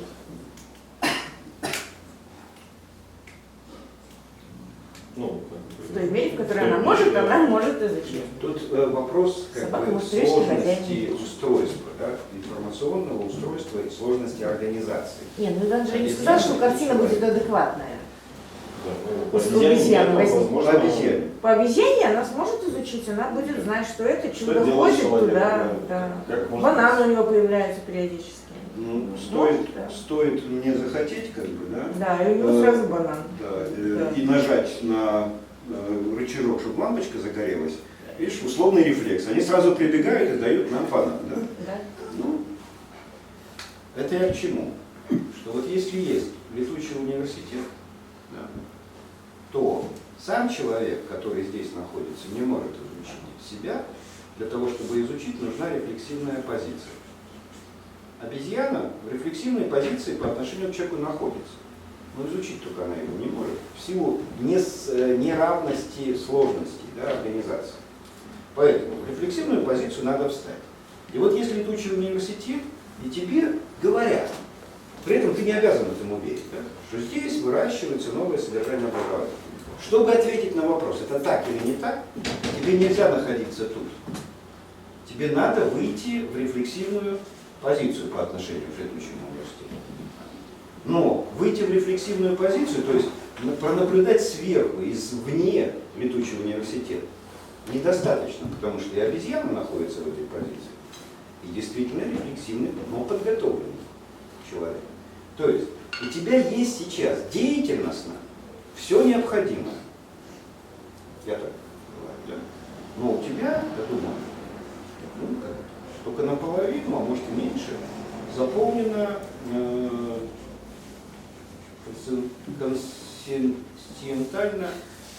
концептуальная часть. Чего ему не заполнено? Ну, не знаю. Натор почитал? Кого? Натор. Это один из первых педагогов, который в конце XIX века поставил проблему содержания образования. Ну, это Например, может- Дьюи ее ставил, но так не концептуализировал, ну и так. Ну, это может быть как это задание на лето почитать. Всех педагогов, которые там что-нибудь. Ну, вот всех не надо, потому что ты ведь не диссертацию в академический институт собираешься писать, да? Я надеюсь, что тебя уже после стольких лет в летучем университете серьезно интересует проблематика содержания образования, а не для того, чтобы защитить бессмысленную диссертацию. Правда же? Конечно. Ну, Обзор литературы нам не нужен. значит, сам по себе обзор литературы нам не нужен. Никому. Я Натор почитал. Поэтому тебе начитывать это нужно для того, чтобы себя подготовить к, чтобы из этой рефлексивной позиции, да, действительно видеть. Но подозреваю, нужно ознакомиться с концептуальными основаниями, на которых создается летучий университет. Это-то тебе не проблема получить. Да. Ты их всех знаешь и можешь прийти, напоить водолажскую пивом и расспросить. Она тебе все расскажет, как на духу, ничего скрывать не будет. В этом смысле это тебе доступно. Да? Но чтобы вот правильно задать ей вопрос, услышать ее ответ, тебе начитать надо этих вещей, да? Тебе вот это начитывать надо не для того, чтобы кому-то это рассказать или список литературы составить, а чтобы действительно подготовиться к пониманию этих вещей. Я понял. Значит, список литературы. Откуда мне получить? От вас. Ну, Напоить похоже, Мацкевича. да. Сначала напоить Мацкевича, прочитать литературу, потом напоить меня, Я задать правильный вопрос. еще забыл некоторые У нас, книжки, по-моему, поэтому план хороший. если ты меня будешь поить, то у меня память еще хуже станет, поэтому это надо постепенно Кормить. вытаскивать. Ну, Вот. Если говорить о, ну, скажем, это мы так концептуальный пласт рассмотрели. Да. Если говорить про такой, ну, практический, то ну, пока сложно, скажем так, предсказать, куда мне надо идти, но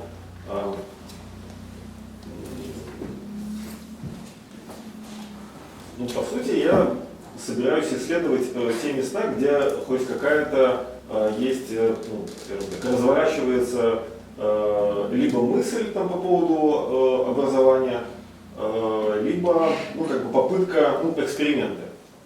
Ну, например, там, изучить, что там пытается делать ИКЛА. Да? То есть, стоит за этим что-то там, или...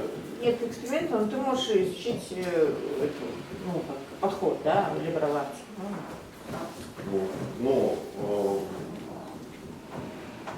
тут опять же эти наши айтишники, которые что-то там про образование хотят, ну, не знаю, что они хотят сделать, что-то с образованием. То есть, ну вот, опять же, надо быть где-то рядом, чтобы...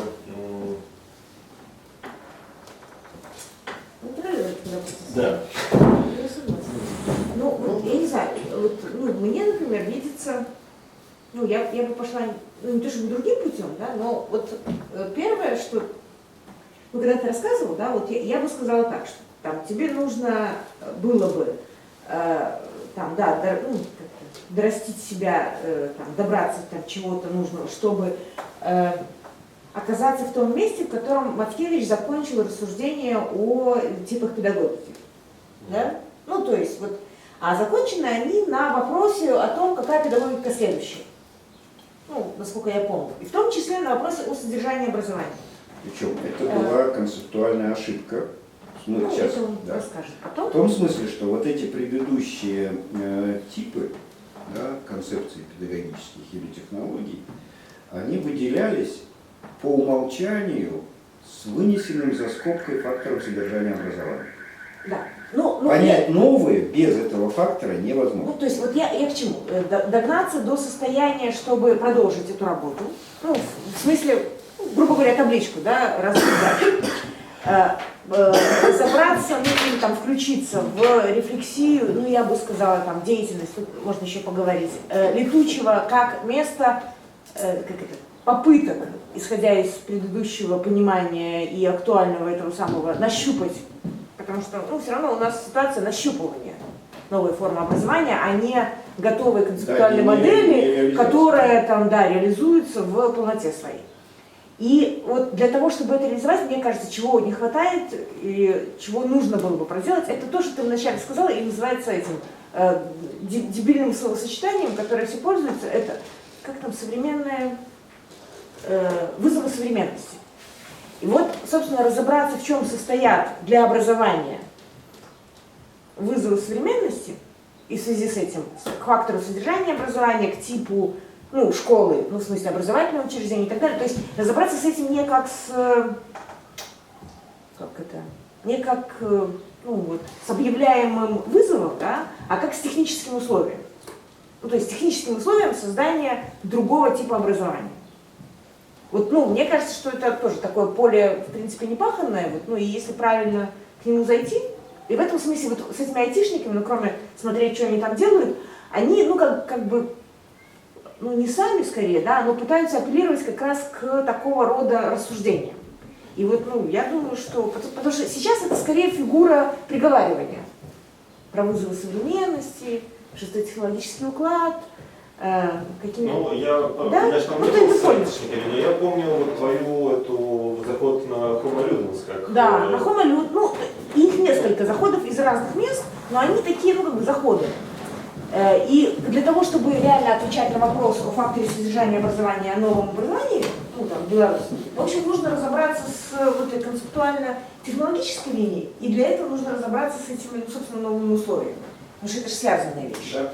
Вот, ну, как бы, ну, и последнее, я там чуть-чуть оговорилась, я думаю, тогда нужно подумать про летучий университет и его странную организационную структуру и найти и отгрызть, выгородить тебе место для работы, ну, вот, Да.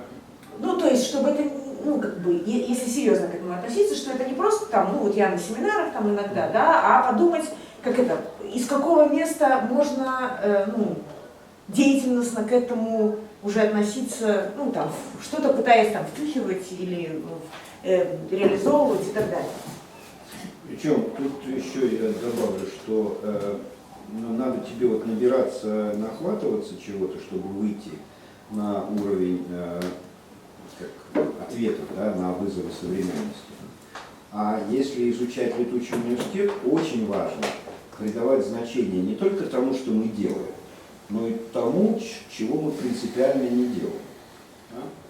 Почему, например, вот, ну, как бы, сейчас есть болонская парадигма такая, она есть уход от принятия вызова в разработке нового содержания образования, заключающийся в передаче функции содержания образования третьим лицам, не связанным с образованием. Формирование. Да, это они называются работодателями.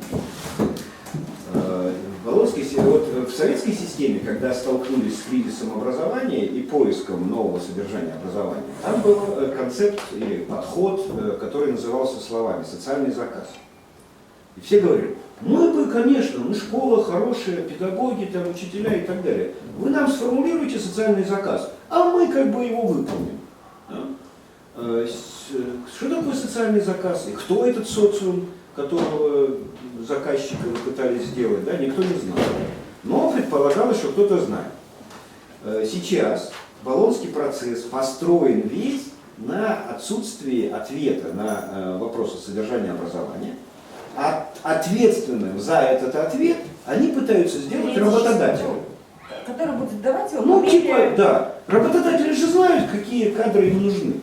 Да? Типа того. Поэтому они как бы вот и это самое. А работодатели знают про вчерашние кадры. И они в таком же положении, как и все остальные, перед этими вызовами современности. Поэтому это совершенно наивная попытка. Я понял.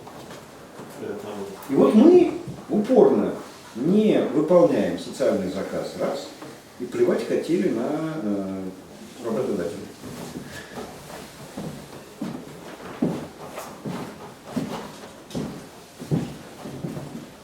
Хорошо.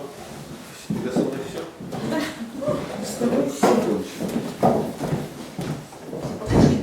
Следующий. Очередь.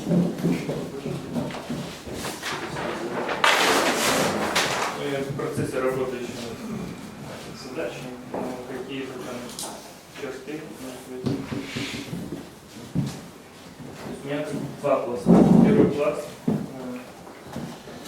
это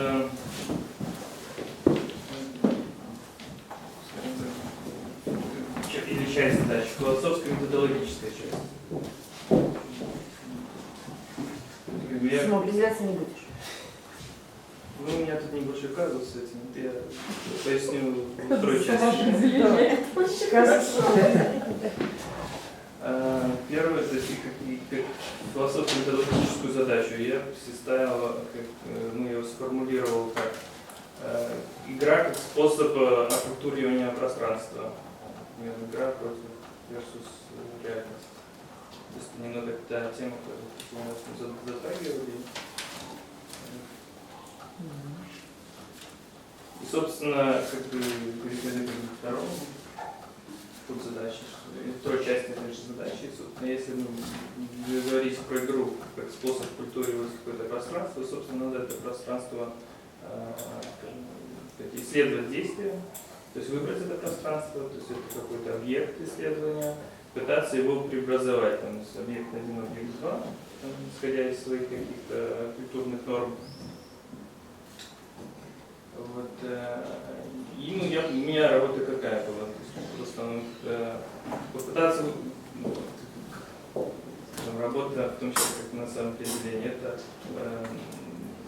вычленить этот объект исследования, и я пытался какие-то делать наброски, исходя из каких-то там соображений. Ну, как пример, я второй подзадачу я назвал как бы там, культурно-политический пласт, культурно-социальный пласт, можно назвать. Так, задача. Ну, вот, Кто ты такой, чтобы что-нибудь там менять? Да? Где? В философско-методологической Нет, области? там он подумает, а потом поменяет. Вопрос, какой объект под властью? ну, здесь игра в реальность. Это, конечно, круто, ну ладно, мы сейчас не будем. Ну, вообще, взаимодействие игры и реальности, там эти вещи, которые обсуждаются, там реальная реальность. И реальность тоже создается игровой, игровая реальность, как то есть эти вещи. Но в том числе для того, чтобы что-то про это понять, понятно, что нужно что-то делать, и найти объект, программу, план, который разворачивает. И в качестве объектов, ну, не в качестве объекта, а вообще, что я перебирал в голове, допустим, это как-то малый город, Тюрьму не жалко, так. сфера транспорта. Знаете, экспедиции ездили, алло. Не знаю, там, Мы тебе не отдадим, Коля, извини, нам он еще нужен. В принципе, Сферу транспорта. как бы звучал тогда как бы вопрос, как, что будет определять будущее, как бы, то есть выбор субъекта, там задается именно этим вопросом. В смысле, там, скажем, энергетика, в широком смысле. Так. Там, Все больше, все глобальнее и глобальнее. не, ну, А все страшнее и страшнее. Атомная, я надеюсь. Ответно, атомная Беларусь тоже глобальная. Да, у него голова большая. И четвертое. Да, если взять атомную и захоронить, то да. Нет, это я пробую те варианты, просто которые перебрал, которые. Я не говорю про. То есть с вариантов я поле деятельности пространства, я с объектом не определился. Так, Четвертое что? Четвертое экономика. Правильно. Бери Тебе политику. предлагаю с ним начать. Развалим сначала экономику, потом энергетику, транспорт, а малый город сам развалится. Ну почему развалится? Ну, в целом, когда я рассматривал субъект, я брал шире, чем все-таки 2 года пространства школы магистров игры, то есть немного больше, чем выбор просто темы. То есть в каком-то смысле работа над определением. И в чем казус с определением, я говорю, просто если выбирать какой-то объект, там нужно определяться, собственно, то есть от объекта, там можно определиться экономистом, там, не знаю, что-нибудь в сфере бизнеса, там, в энергетике, там, или там в городе, урбанистом можно поделиться и решать какие-то свои проблемы, собственно, вы просто. Ясно. А теперь про казус. Скучная Ну, вот игра, казус в том, версия. что вроде изначально требуется самоопределение, а потом ты знаешь, ну, при самоопределении точно знаешь, я как бы определяюсь как объект, ну, город, я считаю, занимаюсь развитием городов, и тогда я, собственно, выстраиваю свою логику, там, как бы игру, программу действий, там, что я буду создавать, аналитический центр, это будет либо, не знаю, Казус в том, что если нет самоопределения, в смысле оно вторично, то непонятно, Тяжело выбрать как ты сферу. собираешься Нет, выбирать. вопрос в том, что занимаясь философско-методологической задачей, как бы и основная как задача, изучая игру как способ оккультурения пространства, в принципе, по большому счету, это все равно какой объект. В принципе, да, но Вот как для бы- конкретного изучения нет. Вот, Изучать-то ты будешь. Вот для меня вот я сейчас в стадии определения вот этого объекта. То есть я понимаю, что замахиваться нужно там достаточно широко, но Нет. можно и недостаточно широко. Можно Как бы, в этом достаточно. смысле я к тому, что ограничения в этом плане ставить на мужскую школу магистра игры, потому что мы 2 года, ну даже не все как ограничения.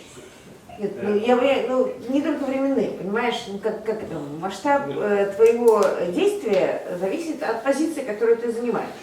И поиграть в экономику, изменив реальность, ты можешь, ну, например, будучи министром, экономики. Нет, Ну, можно хотя бы пойти, вот я не помню, как это называлось, центр Людвига фон Мизеса, по-моему, у Романчука, да? Вот. Ну, И вот. что? И какое он отношение к экономике имеет? А?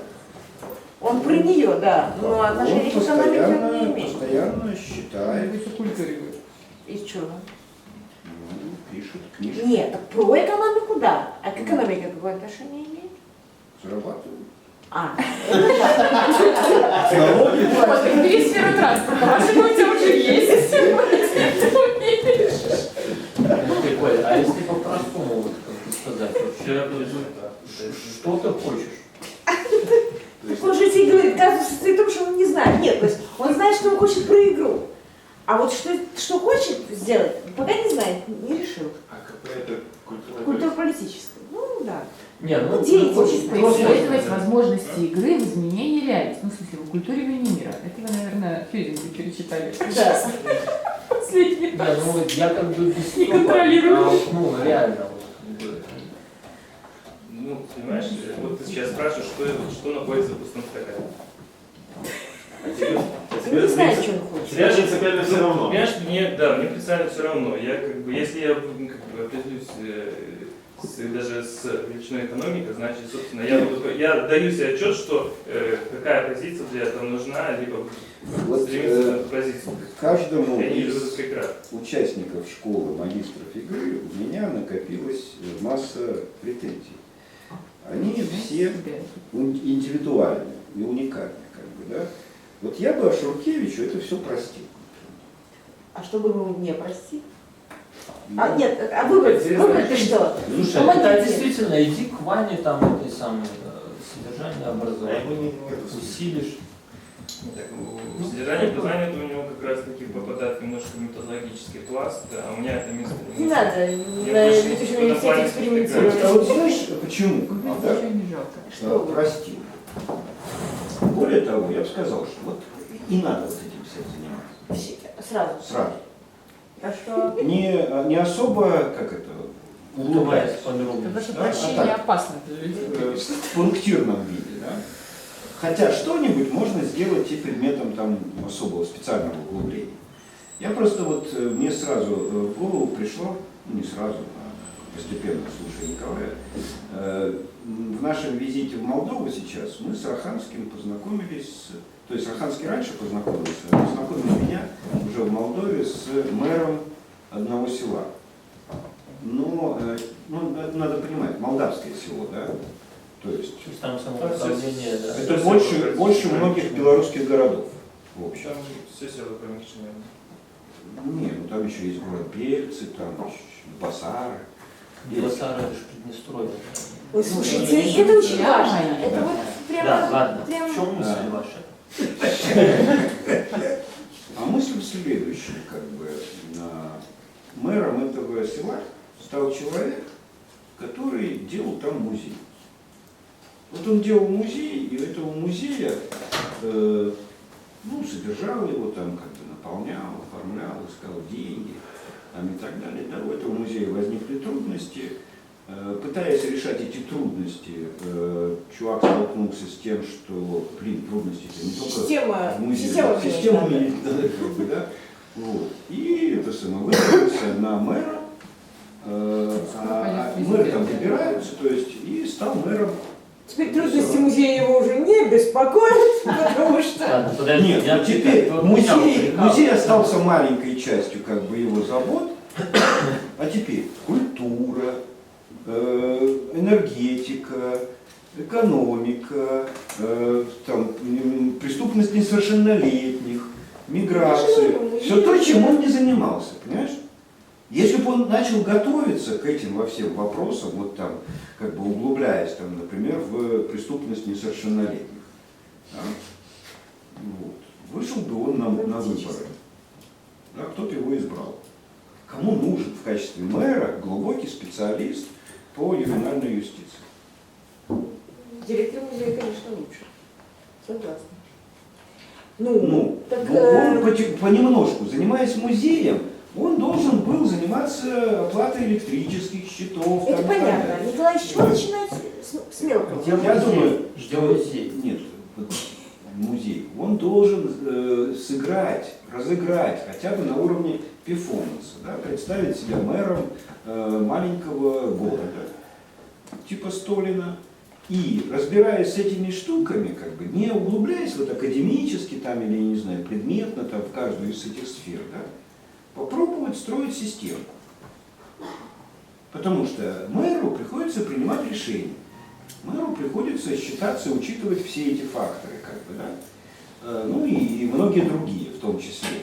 И если уж как бы первым идет там игра против реальности, вот и играй. Но тогда как бы сознательно и это самое, и планомерно, да.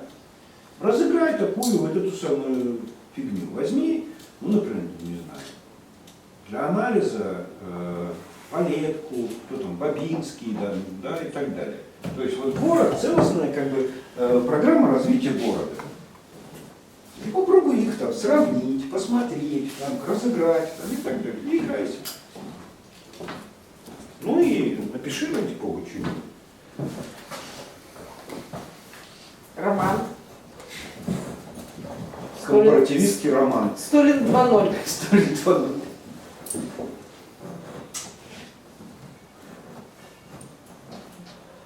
Ну или так. И нормально. Я так думаю. Нет, ну все равно объект нужно выбрать. Вы предложили просто... как это? Столин. Более, да, Столин, потому что вам не жалко, Нет, это понятно. подожди. Дело в том, что вот, мне кажется, что не бывает никаких игр, про которые мы, как говорим, в рамках вот магистра игры, да, которые не включали бы компонентом мечту. Тогда, Мечта – дело интимное, скажем так, да, ее не обязательно объявлять. Там не обязательно это самое. Наверняка у Николая там тоже есть мечта. Как бы, да? Можно ее объявить в игровом, понарошку. Ну, как Винни-Пух там имя себе выбирал. Понарошку. А я вот сыграю сейчас в качестве, скажем, мэра города, малого города в Беларуси, который перебирает и выбирает, ну, например, программы развития города, которые там сделаны. Бабицким, Валеткой, кем-то еще, Савушем. Ну, это все Борисов почему-то мне приходит в голову. у нас не так много городов, где есть программы развития, Это которые еще можно перебирать. Солигорск это новый город? Не, Солигорск это уже большой. Крупная молдавская деревня. Нет, в этом смысле мы же почему как бы брали города опять малые, да, для соразмерности. Потому что мы понимали, если мы столкнемся с Бобруйском или Солигорском, просто наших исследовательских сил не хватит. Мозги мозгами или мышление можно объять там необъятно. А вот реально, практически, надо постоянно соизмерять. Вот еще Столин мы можем обойти пешком, познакомиться с каждым вторым жителем, если надо, там, и так далее. Да? А вот уже Солигорск, фиг вам. Да. Это уже надо комплексные исследования, там, косвенные методы применять и так далее. Это уже помощник. Да, тут же помощник. Чтобы развалить Солигорское. Борисов то же самое. Собственно, мой был по поводу... Да, можно попробовать с малым городом. Маленьким. И помощников набрать себе, чтобы развалить.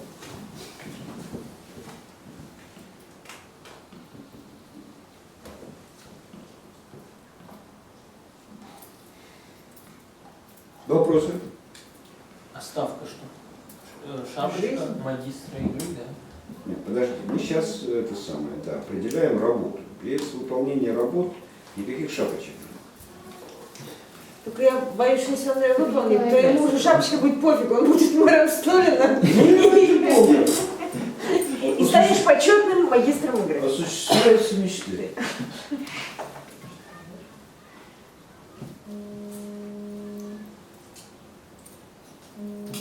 Нас зовут. Нет, он...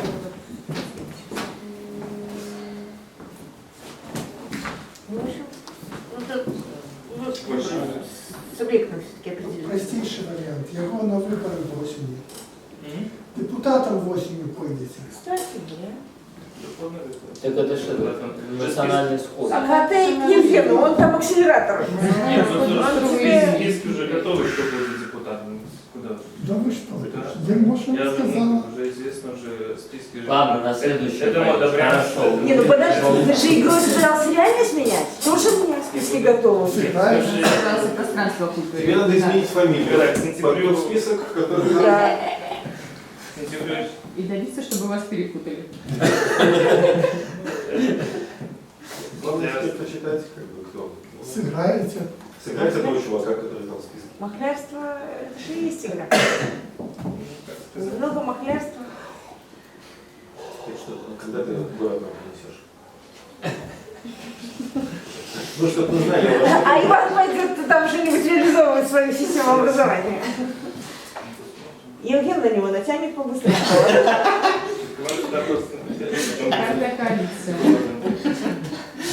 И тут человек с картой подойдет и значит, там. Так что всем нужен твой город, всем просто. Выбирай хороший. Выбирай хорошего. Да. Отказывайся одно, Николай. Да? И да. Посмотрим, то есть я, кстати, думаю. Слушай, а может Кличев возьмешь? Ну вот там как-то были. Какой, кстати. А? Мне Кобрин понравился.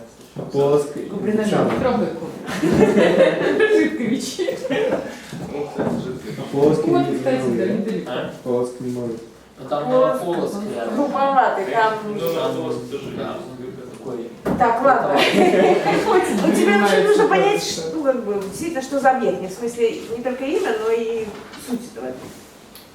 Кто у нас еще остался? Да, вперед.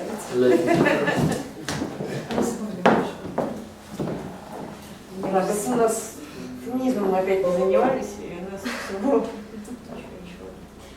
У меня будет с предысторией, уже с самоопределением. Да, с самоопределением.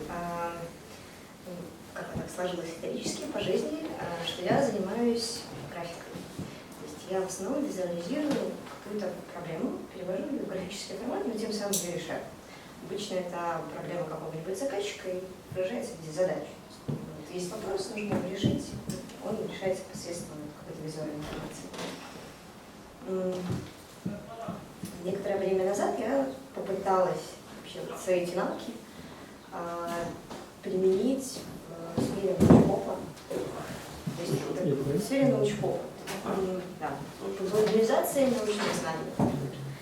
В какой-то мере это упрощение какого-то научного знания до такого более легкого формата, более, как сказать, легкого. Да, и здесь у меня возникли вопросы и такие сложности и задачи, соответственно. В основном касающиеся того, как можно обращаться с информацией, степени ответственности того, как ее можно упрощать, чтобы она не теряла своего потенциала, чтобы она этот вопрос необходимо решала. То есть для чего, в общем-то, сейчас научпоп существует? Его сейчас стало очень много, его продвигают очень активно, в русскоязычной среде его стало очень много, что, на мой взгляд, в общем-то, хорошо. Но как оценивать его качество, где граница того, что можно позволить себе с тем же научным знанием, для чего его можно упростить, допустить, не нивелируется при этом его ценность в том числе. Здесь у меня появилось несколько таких вопросов, именно технологий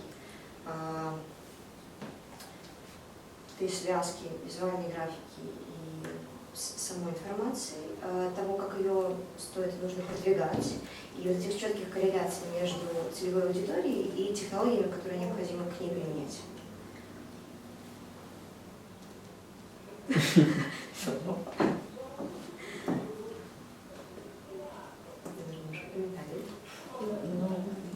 Самоопределение понятно. Научпоп, хорошо. Чем шире аудитория, тем проще, чем сложнее, тем меньше. Очень практическое применение того, что я могу, того, что хочу. Вот насчет хочу, непонятно. Насчет хочу? Почему? То есть мне интересна эта страна, Научпоп в том виде, в котором я его сейчас вижу и представляю, вижу его потенциал, это хороший вклад в человеческий капитал. То есть это отчасти образование, но это замахнуться, допустим, на общую систему образования я не могу и не хочу. Вот. У нас уже есть один. Там уже все в порядке, да? Да, останется это побольше. А это тот масштаб, то есть это такая полезность. Я вижу в этом пользу определенный, вот именно вклад, небольшой вклад в человеческий капитал. Да, это понятно. Ну, то есть, как понятно, я, честно говоря, пропустил последние тенденции на научпопе. А То где есть, последние какие были? Перельман, классика. Научпопа, да? Вот. Но я-то как раз считал, что это в упадке сфера находится, а не развивается сейчас. Это она развивается Количественно. взамен образованию. Ну, вот Сейчас Нет, она никогда взамен образованию не может развиваться, это всегда существовало параллельно. это как бы альтернативные такие вот развлекательные штуки, просто сейчас она, точно можно сказать, что она развивается количественно. Качественно не всегда. Она становится очень попсовой. Не даже количественно. Я вот, просто когда я говорю был взамен пользователем образованию, научпопа в школьные студенческие годы, да? Читал эти все научно-популярные журналы, там. Владимир Владимирович, я почему говорю, что взамен образования? Да? Вот все, что сейчас есть, то, что я обсуждала, как онлайн-образование, в смысле коротенькие курсы по всему этому самому, только это не графические, хотя, наверное, графические тоже есть, да?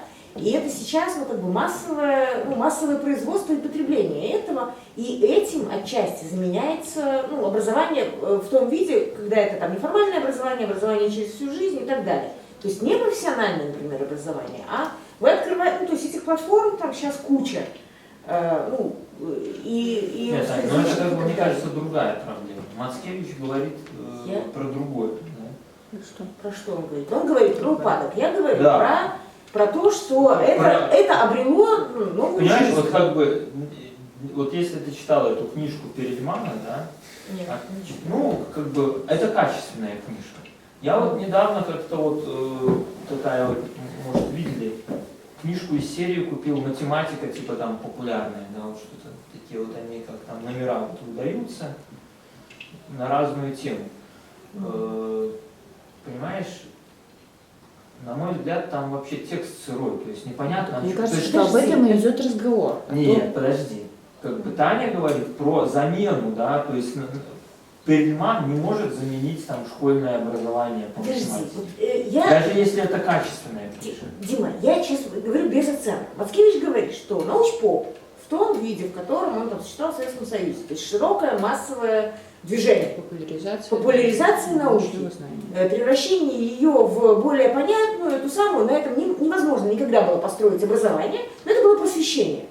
Ну, да, это формировало мировоззрение, там, да. И так Вот. далее. Значит, Владимир Владимирович говорит, что ему кругозор. кажется, что сейчас эта сфера не в смысле стала качественно хуже, а она просто ушла. Я говорю, нет, она не ушла. В связи с этим образованием через всю жизнь, неформальным образованием и так далее, в связи с развитием вот, новых этих технологий, да, эта сфера никуда не ушла, она перешла в другие формы, и она по-прежнему очень широко существует. Когда я сказала, что она становится заменой образованию, я имею в виду, кризис образования скорее, и там какие-то новые тенденции. Вот это спорный тезис, Ну, потому может что быть, я не буду- если это так, Я не буду я настаивать могу себе сейчас. представить, что такое возможно, да? Кошмар вообще. То это, да, эту тенденцию я пропустил, точно. Ну, я пока вот не буду утверждать, что это замена образования, я говорю просто о том, что вот научпоп или там просвещенческий перевод в, скажем, научных вещей, да, там, более сложных, там, дисциплинарных, в легко воспринимаемые формы, он сейчас процветает.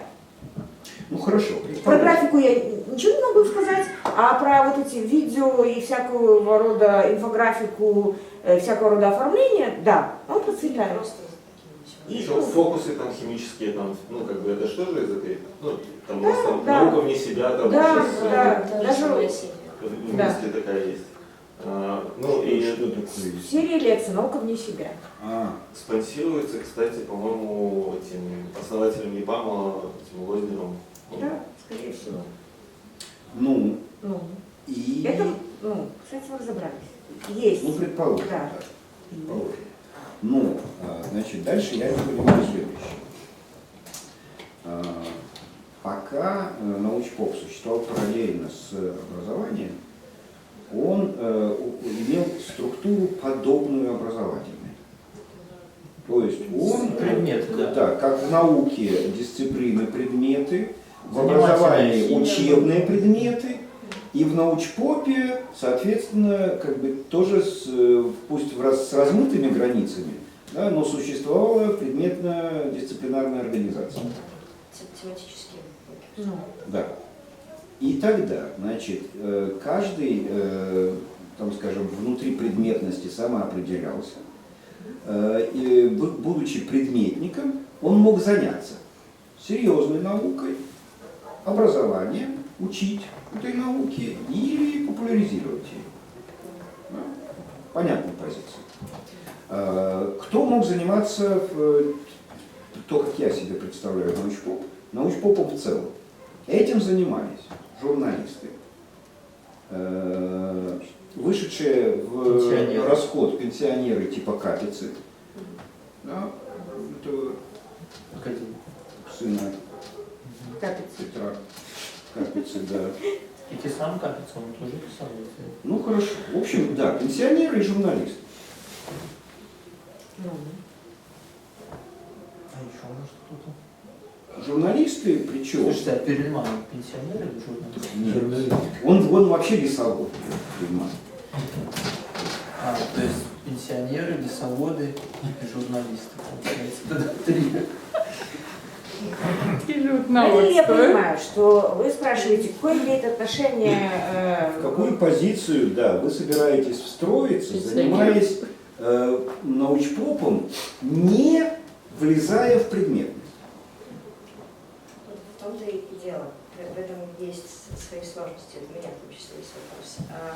Как часть той же целевой аудитории, для которой я могу создавать продукт, с помощью человека, специализирующегося, я могу те знания, которые он дает, перевести просто в графику. То есть именно добавить... В широком смысле, я понимаю, это тоже как журналистика. Ну, это да, это инструмент. То есть это инструмент Другой перевода, Дополнительных перевода. метафор визуальных и переведений. То есть, понятное дело, что я не специалист в этой сфере и не буду им никогда, в общем-то, в нужной мере. Вот. И здесь поэтому возникает степень ответственности, что я могу себе позволить с этой информацией. Всегда это будет такой личный взгляд и личная интерпретация. Нет, ну смотрите, когда по Москве спрашивают, то получается, что позиция, деятельностная позиция там ваша, да, когда вы являетесь технической функцией перевода какого-то содержания, одного содержания в другое содержание. Но эта позиция только дополняющая позицию производства какого-то содержания. Она не может быть сама по себе.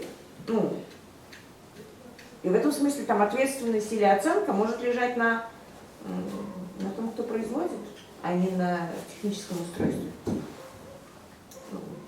Не, ну на техническом тоже какая-то часть ответственности лежит. Ну, по идее, как бы ты берешь, переводишь на некое содержание в графическую форму, дальше должна привести к тому, у кого ты взял, и спросить, все так? Он говорит, все так. Все. Ответственность закончилась. Штемпель поставили, проверено. Здесь тот, кто дает мне эту информацию, он не является той же целевой аудиторией. То есть, соответственно, он не может ее оценить, интерпретировать с точки зрения аудитории. Потому что... Подожди, у тебя два критерия. Понятность целевой аудитории и адекватность передачи содержания. Тот, кто тебе дает содержание, может сказать, адекватно или нет передано, а тот, кто принимает, может сказать, нифига не понятно. Это разные. Опять, я пытаюсь понять. Грубо говоря, это бит-редактор научно-популярного журнала. Да. выучили Старых. быть редактор. Да, старых моих этих старорежимных представлений. Ну, это служебная функция. Так я же говорю, это служебная функция. Она в любом случае, как бы, качество ее работы определяется Как у отношениями с Господь, другими да. функциями. Ну, в смысле, с другими Какая-то позициями. общая позиция. Непонятно, в чем проблема. И, да. Мне было интересно здесь проанализировать не только технологии перевода, а и того же распространения, то есть как этот комплекс работает в целом, и как его стоит запускать. Отлично. Значит, вам надо перестать быть дизайнером. Не забыть дизайнерские навыки, да, и построение инфографики, но перестать быть им. Вот есть вещи, которые я умею, да, но я не являюсь тем, кто связан с этими умениями профессиональным самоопределением.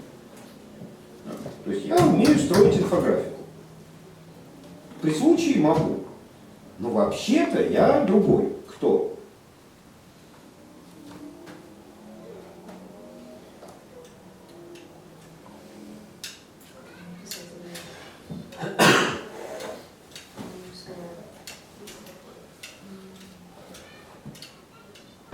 Ну, может, многие слова. Я тот, который делает то, что вы делаете. Тот, кто этот проект в данном случае запускает и решает задачу, допустим, популяризации определенного знания. Это песня. Вот был академик Китайгородский. Это еще один классик того научпопа, который я себе представляю. Да? Это был человек с миссией. Его миссия состояла в том, чтобы бороться с лженаукой. И вот есть совершенно замечательная у него книга, «Реникса» называется.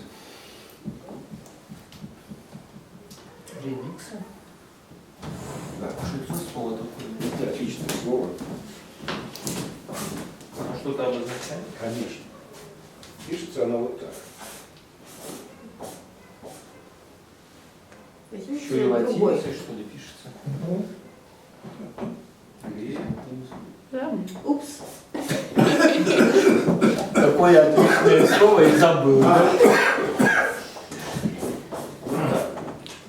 Рехикс у вас получилось. Чепуха получилась, да? Да. А ученик прочитал по латыни «Реникса». Вспомнился. Да. Как Ну, чепуха собственно, там он пишется. в введении это объясняет. Да? Когда на одной ученической работе, это в чеховском рассказе, да, в гимназии, А, вы про миссию учитель хотели, написал, про миссию, наверное. даже двойку ставить не стал, он написал «чепуха». Ученик посмотрел «Реникса» и пошел выяснять, что же это значит. Так вы про миссию хотели, да? Так вот, да, у Китайгородского была миссия. Он боролся с лженаукой.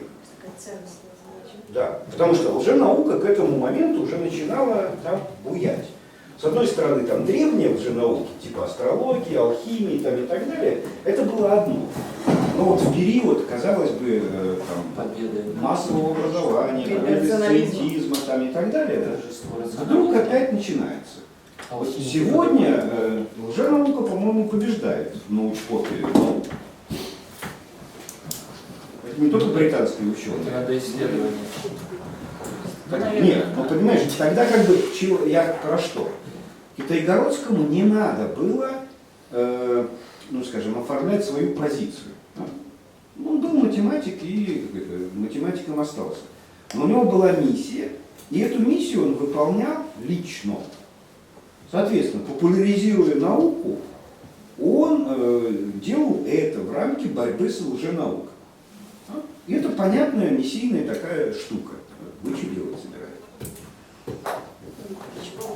Если вы собираетесь удовлетворять низкопробные запросы целевой аудитории, разжевывать то, на что нужно тратить усилия, да, интеллектуальное, а вы будете разжевывать в виде инфографики, вы будете популяризировать лженауку. Сама часть излишнего разжевывания, вот это, она мне не нравится как раз таки. Поэтому мне всегда хочется поставить какую-то планку, ниже которой нельзя опускаться. Но в чем мне нравится сама функция, которую я сейчас вижу в научпопе, потому что она помогает людям подтягиваться до того, что они никогда не смогут понять, как они не профессионально заняты в чем-то. То есть есть сферы, которые очень быстро развиваются. И, ну, не знаю, та же генетика. То есть в ней, правда, достаточно тяжело копаться.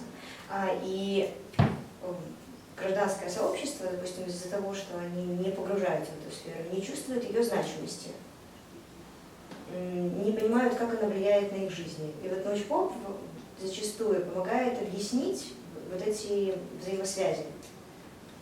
То есть иногда ученым приходится бороться, чтобы сказать, вот нам вот эта обсерватория очень нужна. И спрашивают, ну как бы зачем? Ну вот сейчас мы там гравитационную волну нашли, ну вот сейчас там еще 2 черные звезды, там уже как бы данные обнародовали, ну зачем нам это надо? Вот. А люди, которые занимаются этим, учились на протяжении всей своей жизни. То есть это такое очень глубокое, точное знание, очень узкая сфера. Чтобы в нее проникнуть, нужно много времени учиться. Вот. Если вы туда не пошли, вот непосредственно по этому вектору развития, вы, в общем-то, никогда его уже не догоните. Научпоп здесь создает эти вот связи, такие объясняющие. Да, он должен до какой-то степени снизить планку знания начального, вот, базы, там, даже технологической подготовленности, но не слишком, чтобы не превращать это в такую вот, жвачку. Я как бы вот готов понять, и там, при минимальном размышлении я даже пойму это все, как бы, да? Я не понимаю, что вы делать собираетесь. Так, а у паралельне питання, така ось в этом научпопе, насколько вообще важная и критичная вообще эта приставка науч? Может быть там что-нибудь эко-поп, философа-поп, там, я не знаю, Метода-поп. да, метода-поп, там, ну и... Методопастор только. Что? Только методопастор, а не поп.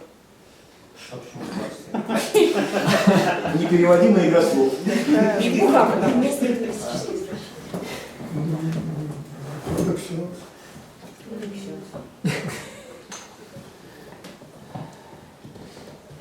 Нет, ну тут, да, тут вопрос, вот ты просто продолжаешь всю ту же линию. Да, Можно ну, как бы, любую что сферу сферу, упростить, любую сферу и да. так далее. Маскевич задает скорее другой вопрос, да, это деятельность. Делает ты что? Ну, то есть, для чего это нужно? Да, можно, в общем, ну, я тоже там сказала, это восстановление из узкого человека целостного человека. Ну, да, ну, в общем, всякие такие какие-то можно там придумать и понять, а деятельность на позиции, ну, кроме дизайнера, который рисует. Я, допустим, из того, что уже начинала делать, я ставила целевой аудитории, начиная в основной целевой аудитории подростков, которые, у них сейчас очень много игровой сферы, к которой они привыкли. Есть определенное научное знание, где сразу этой игры нет. И они от него отворачиваются. Потому что оно сложнее, чем многое более упрощенное. И такой формат знаний, он просто их вовлекает туда. Какое, типа, я так разумею, питання у Ну, в образе идеального то есть будущего какой-то научпоп точки. просто как стимуляция развития этих сфер. Ну, вот, если это вопрос по аналогии.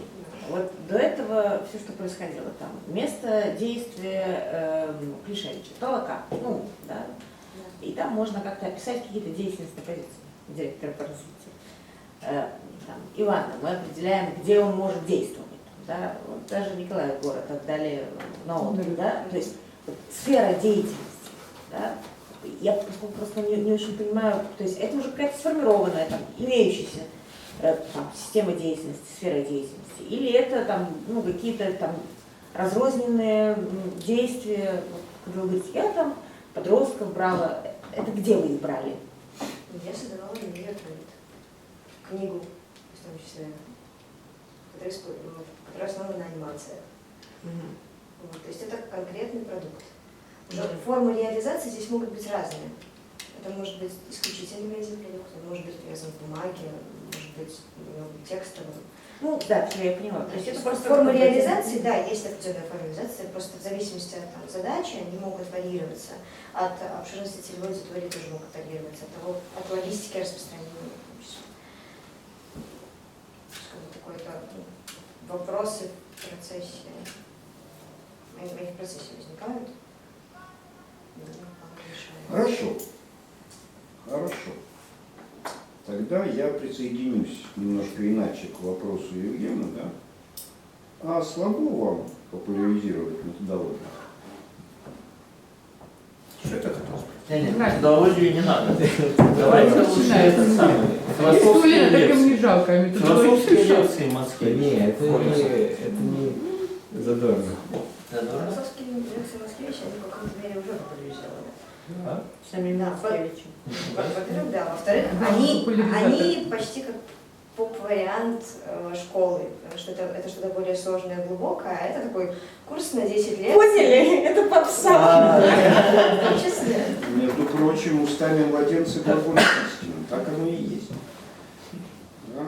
И если я могу сказать, что я что-то в методологии сделал, как методолог, да, и это маленькая, крохотная там какая-то, маленькие крохотные вклады. Большая часть того, что я пишу, да, это научпоп, метод поп. Просто тот слог, который... Даже когда я ругаюсь в Фейсбуке, ну типа как... Это же не потому, что ругаться хочу. Это же потому, что они же не поймут на схемах. Да. Потому что с вами по-другому нельзя, как говорил.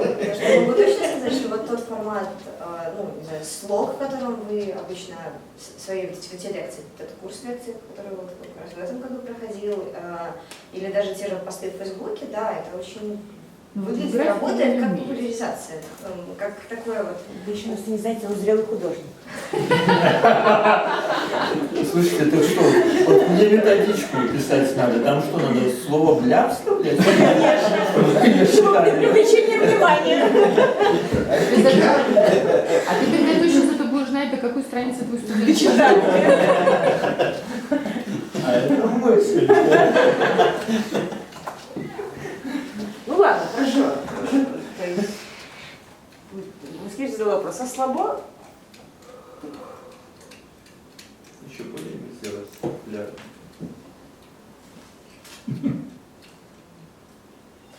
Ну, например, вот пропедевтику, да, системного подхода, про что даже Веденин сказал, что это было сложно. А когда он происходит? Ой. Тогда Не рефлексировал. отрицает, знаете, это правда. Комиксы, введение в систему. Ладно, давай не По-моему, будем отлично. напрягать. Нет, что не будем Вопрос задан. Нет, на самом деле, ну, в этом есть определенный смысл, но когда идет вброс этой информации, такой упрощенной, она не должна быть безответственной. Ну, то есть, вот вы человеку дали, ой, если то, объяснили, что не знаю, реально в комиксе, в Нет, картинках. тут В этом году ответственности знаю, проблем не будет. PhD тезис был в виде комикса по лингвистике, англоязычно защищен. Ну, это тоже такая вот форма предоставления. Нет, ну вот как бы этот вопрос Если конечно, бы зачем, был то бы есть, слабо, но нет. Зачем для... Это можно, эту информацию можно, простите, подать в какой-то игровой форме. Вопрос, как она должна дальше работать. Ну вот это смотри, имеет смысл ты обсуждать. вчера да. эту ссылку дала, я ее тоже перепостил на этот болонский мистер Баллон. Да. Это из той серии, но только не про науку, как бы, а вот про какие-то университетские дела. Это такой же подход к информации, да. Да. Ну, я бы сказала, что они неплохо справляются. А что за мистер Баллон? Поясните, пожалуйста. Фейсбук, всех Фейсбук. Вообще, мне кажется, Что это это такое? произошло небольшое как бы Центральный смещение. процесс. Вот понятие научпоп, он все-таки имел просветительскую функцию, а вот методы как бы сейчас пошли на вооружение уже, ну как бы, естественного образования. Ну, вот я же Ну, говорю. то есть, в частности, там, когда в Украине мы были, там ребята создают обычный курс по там, электрофизике в очень простых, понятных, ну там как бы с видео, где там тыкают, как бы получают, ну то есть они обучают обычной физике, но очень такой как бы в доступной форме. То есть и ты там после этого экзамен можешь сдать, ну как бы этот и... Тут питання просто, ну, типу, зміст інтересу ён якби все-таки у технології, ну, і не важно, що туди наповнять, ті якби нека конкретна там зміна подлетки, что-нибудь там делали, там, ті, как там Я меньше могу было. сейчас на конкретном примере это объяснить. Можно взять тот же пример этого курса, где людей вот упрощенно учат. Но я говорю именно об отношении к такому типу обучения, о самой методике.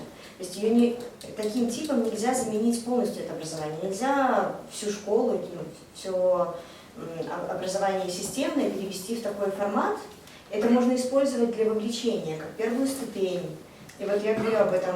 Не, я хотел сказать, что... этой методике, что ее нужно анализировать и нужно ее правильно внедрять. Нельзя взять полностью все заменить вот этим игровым методом, как сами эти методики влияют на восприятие ценности этой информации. Не, я не про это, я про то, что по вынику года твой такой продукт, и он будет, ну, опять-таки, описанная технология, як любую амальтему можно методами учетными. Это уже к магистерской нашей школе. То есть тебя интересует сама технология и ответы технологические, ну, в смысле, как что-то куда-то переводится, каковы границы, там это самое, ну, то есть, и это можно применить к любому. Или тебя интересует какая-то конкретная сфера, ну, или тема, или еще чего-то, и, ну, как бы, и какая-то задача. Какие есть технологии, но с какой ответственностью их нужно применять, то есть где ее можно применить, а где нет, ну, на какие масштабы можно распространять. Вот именно зависимость того, если вы внедрили, допустим, вы хотите, не знаю, там, современную астрофизику продвигать, и то, как вот эта технология, которую вы создадите курс какой-нибудь, интерактивный, очень веселенький, милый, именно по астрофизике. Но можете ли вы этим курсом заменить образование системное? Ну, да, понятно. Да, или как оно будет? На эти вопросы можно отвечать. Ну, Надо выбрать контрольную группу. Нет, ну вот, смотрите, давайте не приставать с излишними какими-то вещами. Да? Нет. Про миссию мы можем грузить, там, про свои проблемы, да, потому что люди, заботящиеся о развитии своей науки, они, в принципе, могут перейти к заботе о популяризации, и я. Да? Дальше популяризация науки порой смыкается с методологией этой науки, да? Потому что нужно популяризировать не только среди чайников и подростков. Ну, например, чтобы подключить там философов к проблемам науки, надо популяризировать эту науку среди философов там, и так далее. Да? Тут куча практических задач, но функция остается служебной. Да. Как была, так и остается пока. Другого мы не нашли. Да. И не думаю, что мы сейчас должны ее найти. Но нам нужно было бы все-таки понять, сформулировать тему работы. А это... Нет, что тут сложного? Поэтому я и клоню туда. Методологию слова популяризировать. Раз функция служебная, надо найти кому-то. Это раз. Да. А он обрисует сферу задач. Я правильно проинтерпретировала? Нет, ну тут как бы возникает, опять же, целая куча возможных. Что правильно? Возможных. Ты знаешь, для чего... дверь. Google. Ты же помнишь, для чего создавался летучий университет? По-простому. В режиме университет Попа. Можешь ответить по-простому? Для чего популяризации там не было. Там... Господи, я ты понимаю. популяризировать можешь, для чего создалось летучий Скажи, простому человеку, для чего создавался летучий университет? Я это регулярно... Ну-ка скажи нам. В ответе на этот вопрос. Вот и блин. Для того, чтобы в Москве еще было где жить. Не, я не так. Чтобы воспитать контингент людей, способных читать мои книжки. Не Facebook.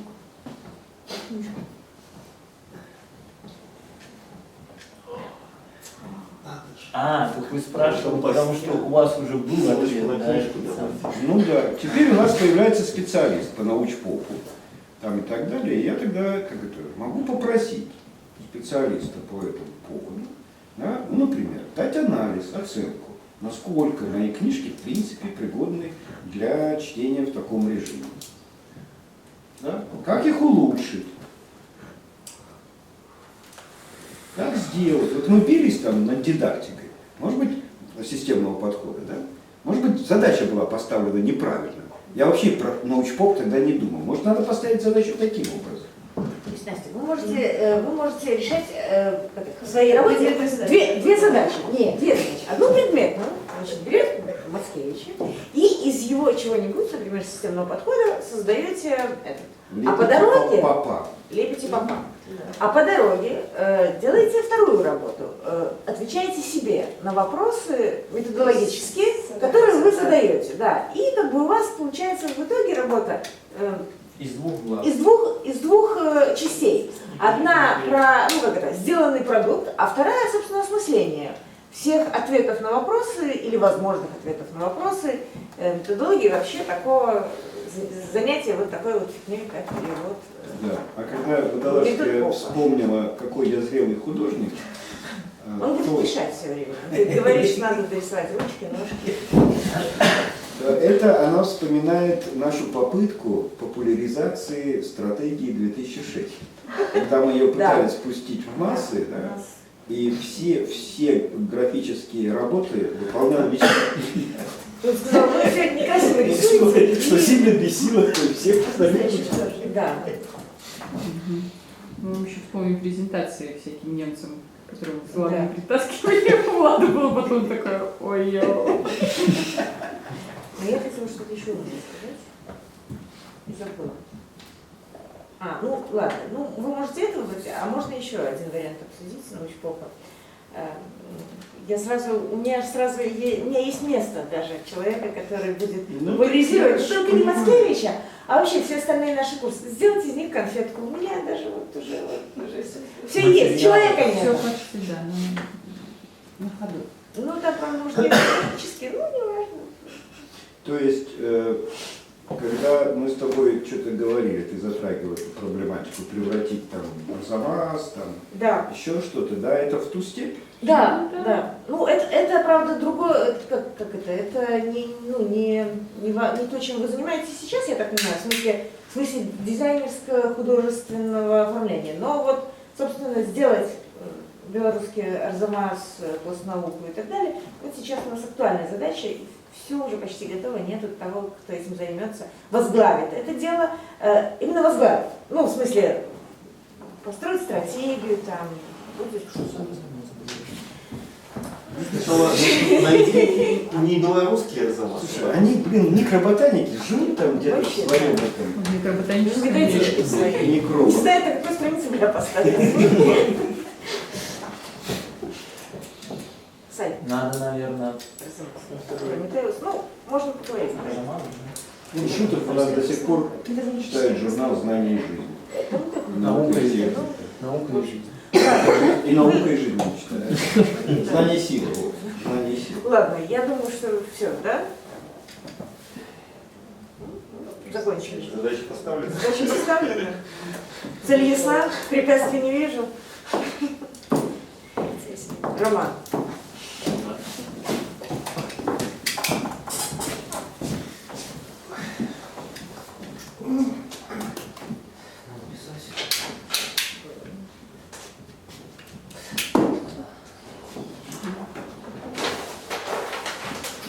Я в некотором затруднении по поводу темы работы, которая могла бы быть. Я, наверное, пойду от того, что актуально сейчас и в ближайшее время, да, может быть,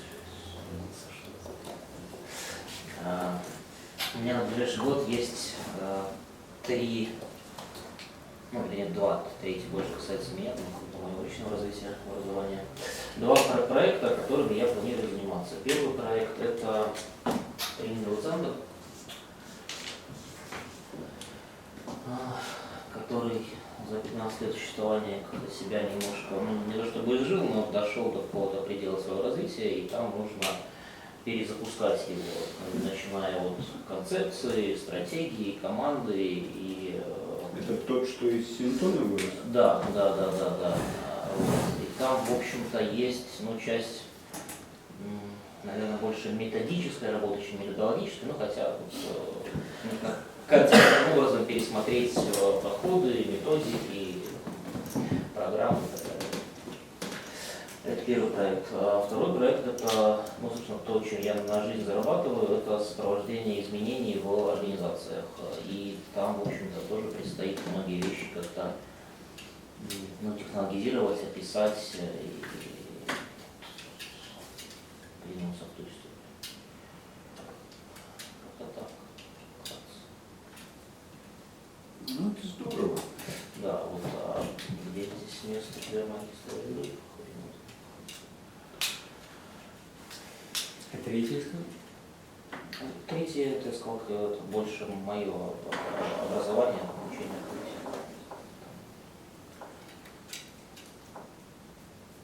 Ну, только вот это же и есть. Это оно и есть. Да.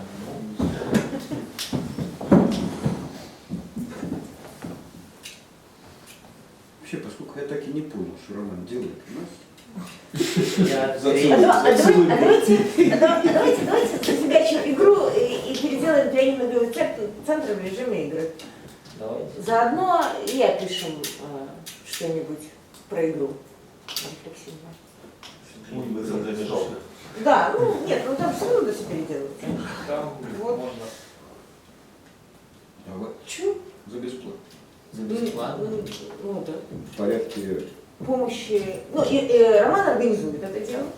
Ну, в смысле, становится этим руководителем игры. Ну, играется в... Нет, заказчиком. Как Ну, выходит? Подождите, не мешай. Заказчика пусть там ищет. Заказчик, да, пусть найдет себе кого-нибудь, разыграет заказчика. Ему же нужно научиться игры делать. Ну, например. Аннушкин. Например. Да? И тогда ты как бы сам играешься в организатора игры, пользуясь наличествующим ресурсом, ну и может быть там еще чем-нибудь. Да, игротехника у тебя тут уже полно. Ладно, я тебя толкаю на скользкий путь. Да. Не соглашайся. На скользкий, Не соглашайся. Роман, соглашайся. ты вот Дерновича видел, Не видел, да? Не знаешь, кто это? на что я не согласился? На все. На скользкий путь. Да. Вот. Ну а что? Ну, весело будет. Если все будет хорошо, то у нас появится новая игротехническая группа с руководителем игры. Если плохо, ну Не жалко. как это? Будет роман, написан роман о том, как мы играли и проиграли тренинговый центр, который до этого жил Мы 15 будем лет. на тренинговом центре. Роман, ты все взвесь. Будем играть на тренинговый центр, точно. Посоветуйся с микроботаником. Все взвесь, понимаешь? Действительно ли тебе так не жаль этого тренингового центра? Да? Это человек, который первый будет все на игре, разрушать его. Да, но там если уже игра, то конечно. ну. Звучит весело. Я люблю так. Мне даже интересно, что это получится. Ну, вот, мне кажется, что... будет? Нет, по дороге, если я правильно понимаю, я не очень хорошо понимаю про ваш тренинговый центр, но понимаю, что это же, если это симптом, то это развитие, там, индивидуальное развитие и так далее. Там по дороге еще можно тему, человека, антропологического... Вы там этого. индивидуально разовьетесь, а мы получим новый тренинговый центр. Нет, мы еще сможем, может быть, содержательно просто тему, собственно, развития. То есть, куда люди развиваются, Да. зачем, там, как, ну, откуда они черпают. Это то, что нам сейчас нужно понять. Ну вот. Так это мы речь. Ну, и еще можно получить немного гешефта, в смысле содержательного, кроме самой игры. И, возможно, тренингового центра. Еще что-нибудь про содержание самого центра. Ну, в смысле, Кто того, платить чем- будет за этот весь банкет? Кто подумает там этот самый. Куча организационной работы. Во что ты как бы ввязываешься? 2 года Дима чуть-чуть организовывал игру. Дима, у тебя будет этот самый, который на плече сидит и... Даймоний. Да, даймоний. Не лезь туда, не лезь. Вот как вот с этой вот штукой, да, с игровым университетом начиналось, да? Думали все чинно, мирно, факультеты там, да, то есть одна... Кто это так думал? Да. Я? Никогда так не думала. Но всегда Водолажская имела заднюю мысль, да, что это будет, Всё ну и с разбудить. Мацкевичем, конечно, что это будет университет игры. Бабков, вот он как этот самый змей-искуситель, да, то есть как бы пришел на первое заседание университетское и последнее потом был. В этом году ты имеешь в виду? Да, в этом Ну, году. он же претерпевал всю дорогу. Ну, наверное, Нет, да. стонал, Да. скрипел. Серьезные такие люди. Дернович, школу ВКЛ собирался Хороший, организовывать. хороший. Заниматься там этой самой Полиографией. полиографией, да. И тут как бы Бабков говорит, а вот такая страшенно цікавая идея. Вот это же такая метафора прихожая. Я никакой метафоры не предлагаю. Я предлагаю ОДИ, ну, возможно, развитую до необходимых задач. Причем Роман сам будет составлять программу, прорабатывать Ну, я же содержание, говорю, тему. за- Короче, сам будет во Роман, всем Кремов виноват. 2 ты сам будешь составлять, понимаешь? Потому что Не, вот тебе мозгов там реально нужно положить немерено, да? А что, у Романа мозгов мало? Ну, можно А что, положить. много что ли? Роман, вот ты честно скажи, да? Ты Он тебя слабо берет, я вообще не понимаю. Я не понимаю, а что еще? И понимаешь, ему все равно лень писать тексты там. Кому, Роману? Ну да, брат. Так это же видно, да? Ну, поэтому пусть игру делает. Не, ну мне кажется, В конце концов, в некоторых игровых вузах, там, театральных, да, дипломные спектакли делают, нет, вот я думаю, курсовые. во-первых, Роман уже много чего, ну, как бы, знает про игру, наглотыканный. И... Да, Роман, ты же сам был игротехником. Думаешь, пора? Да. Дима, ты какую-то одну роль выбери, а то Я- плечо на плечо перелетаешь вообще. Искуситель еще к тому же. Поп. Искуситель. Они неправильно. Это заинтересованные лица, они неправильно толкуют. Ты не заинтересован. Я тебе честно говорю, да. Ну, я думаю, что надо ну, просто продумать, ну, если как бы идея, ну, не знаю, мне она нравится, ну, А можете нам в чем идея рассказать, чтобы мне тоже понравилось? ну, если есть задача переформатировать это самое, сделать это через игру, от деятельности. С кем? С кем? Игра с кем? Тренинговый А ты собираешься, а там что-нибудь есть от него осталось? Ну, конечно. Ну, вот. Ну вот с ними играть. Ну, как Да. вот Там был игры есть организуются, и будет. собираются, как участники. Имитация ситуации, там, я не С знаю. четырьмя людьми. Ну, может быть, не 4, там, наверное, что у вас есть, ну, в смысле, надо, не, ну, надо сесть Стейкхолдеры, и, участники там, тренеры. да, Там- описать ситуацию, сымитировать ее, я не знаю, там, да, стейкхолдеры, партнеры, еще кто-нибудь, вот. Ну, то Нет, но есть, если их всего 4, то немножко сложновато. Если у них 4 человека, которые сам центр делают, это же не означает, что это 4 человека, которые им пользуются. которыми исчерпывается тема. Ну, в смысле, или сфера. То есть других тренеров каких-то активных. Ну, я пока не знаю, тренеров, не тренеров, но это надо, ну, как бы, то есть, ну, можно было Дальше, бы... как сказать, что он же один тренинговый центр, есть же целая отрасль. Нет, вот понимаешь, Всю да, тренинговую сферу назвать. тут ведь я отталкиваюсь только от того, что у тебя есть такая задача. А если эту задачу, ну, как бы, ну, там, можно... Ну, то есть, если у тебя задача всю отрасль реформировать, Не, ну если да? там проблемы какие-то есть, они просто, в смысле, нужно перестроить, Я переставить не могу стулья сказать, что местами. это и- идеологические проблемы. Там проблемы на уровне деятельности, на уровне там, того Да планирования. нет, это понятно. В любой системе деятельности они же никогда не имеют методологических проблем. Методологические Пока сами методологи не приносят. довести же. Да. Не, ну, как бы, я просто ориентировалась на твою деятельностную задачу, которую, ну, можно, в реализацию которой можно втянуть, ну, скажем, там, методы, методологические Тема, в подходы, там, и принципе, так игры далее. как способ организационного развития Да. можно на этом примере можно развить. Ну, вот в этом смысле, я уже сказала, я бы видела, ну, если это возможно, опять, поскольку я ситуацию не знаю, я бы видела тут два гешефта, ну, в смысле, уже для методологии, для там, магистров игры. Это, во-первых, ну, возможность вот этого построения игры, ну, дополнительная рефлексия и разработка самой темы игры. Ну, возможно, там каких-то дополнительных... Ну, есть игра, есть размышления об игре. Ну, это естественно, да. Плюс, как бы, ну, для нас в этом смысле на чужом материале это, ну, может, там, ну, есть действительно деятельность на ситуацию. Второе, это, ну, опять же, я не очень уверена, но поскольку развитие центра это не только организационная структура, но я так понимаю, и, собственно, там, ну, какая-то содержательная часть, да, ну, то есть, чему тренируется, как тренируется, who is человек, да, то это еще и, ну, вот, ну, некая возможность содержательного продвижения про вот эту ну, антропологическое развитие, там, антропологическую перспективу, ну, вот какие-то такие вещи, там, homo ludens или, ну, вообще какие-то современные homo. Да хотя бы на уровне, там, не знаю, маркетингового, там, да, Ну, вот. среда, потребление. Ну, я про другое, ну, не знаю. Ты имеешь в виду какие-то психологические концепции, которые делаются на программу? Ну, я, конечно, не психологически, но боюсь, что, Да. может быть, да. Ну, их же можно разрушить и перевести в другие какие-нибудь концепции. Многие пробовали, можно, да. Да, вот, например. Ты не знаешь синтоизм. Я читала Синтоизм. Козлова. Козлова читал. Да. Так у нас же тусовались тут как. А я был знаком с Козловым. Он говорит, Синтон и я, они просто из меня сделали миф. Ну, может. Мне, собственно говоря, я когда читала, мне очень нравилось. Ну, в смысле, симптом мне, ну, в смысле, описание симптомов. Ну, это, да. Нам никому не нравится из тех 4, которые остались. Ну вот, видишь, есть повод все поменять.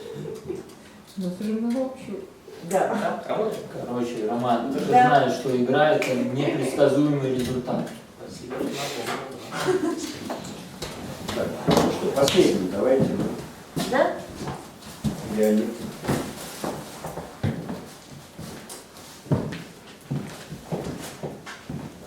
Леонид единственный, по-моему, да, Да. приславший жизнеописание. Да. Все остальные двоечники. Жить и постоянно. Як би сказати, это было тут задание, курсовая ника. Тетяна сказала, что не зовсім відповідає. Тут я слухав, что это бы значило. И подумал, треба виправлятися. Ось, ведаеце, калі перасягнуў я порог гэтага будынка, во мне адбыліся незваротныя змены. Не пугайте нас. Я подумал, особливо після того, як асэнсаваў слово, што трэба напісаць сапраўдныя нешта такое, что, например, калі я до гэтага моменту, как перасягнуў порог гэтага будынку, я быў один человек, жыў там, звычайна, гэта другі, трэба паглядзець і вачыма сябе, які тут зараз і цяпер, на таго, што быў тады там. І вось такі тэкст, у якім можна было бы спочатку вачыма того, хто там быў, дзейнічаў, мучыўся, рос ці там падаў. І тое, як я зараз, нельга сказаць, вопытны метадолог, так, глядзіць на тыя дзеянні, што там былі, і ім дае ацэнку. Матэрыял гэты ёсць, просто тут все тыя, што тут былі да мяне, амаль усе, яны маюць магчымасць там кіраваць калектывамі, уплываць на падзеі, на людзей, а у мяне што, толькі ўсё в мінулым, трэба яго пераглядаць.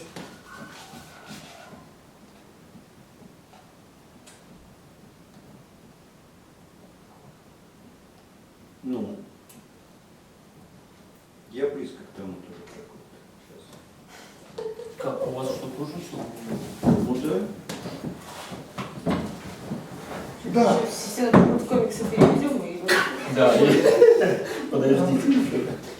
Розумієте, треба потоптатися добре, потому виказати все, що думаєш, що навчиться з той пори переплавлене у всім моменті. Бо розумієте, тут кажуть, развіття індивідуальності тут росте, а з некого пункту погляду гэта загублення індивідуальності, всяка едукація, всякое свидетельство, это загубление тых базовых корневых властивость, што меў чалавек пры нараджэнні, можа прызначаць. Таму трэба высказаць і сабраць все тыя тэзісы, антытэзісы, таму што я тут наслухаўся за гэтыя 5 месяцаў, і выставіць іх в тэкст, бо я тут бачу, все тут творится неяк на словах. Ничего не остается в письмовом виде. То, что я посылал в письмовом виде, оно нового не читается ни тогда, ни теперь. Позаигростишь этому там Дроздовичу или как его. Кто-то сказал, обменивается. Дроздович у нас на половине. Вы просто мне прислали, я аж... Дернович. Ну, сапожний текст про это життєписання ви дослали мне. Я не помню, что я могу его распосюдживать, но могу всем... Нет, ну мне Таня дослала так само текст. И все, больше его не бачите, нема. какие там хибы, кольки есть выправления Марчини. Какие выправления? По-моему, это мастацкий текст. Як ви розумієте мастацький і мастацький? Наприклад, діалоги Сократа, це мастацьке і мастацьке, Платона. Все залежить від пункту погляду.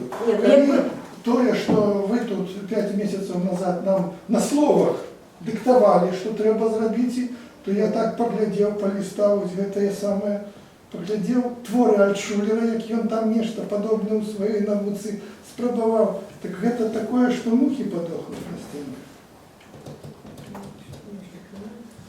Ні, ну мастацький і мастацький совет. Сапраўды, з кого пункту гледжання паглядзець, да, бо выбітныя творы, нават навуковыя, не ў натуральных навуках, да, а ў грамадскіх, там, культурных, гуманітарных навуках, яны патрабуюць пэўнага таленту, там, здольнасці. Да. Ну, добре, я просто про то, что я не люблю.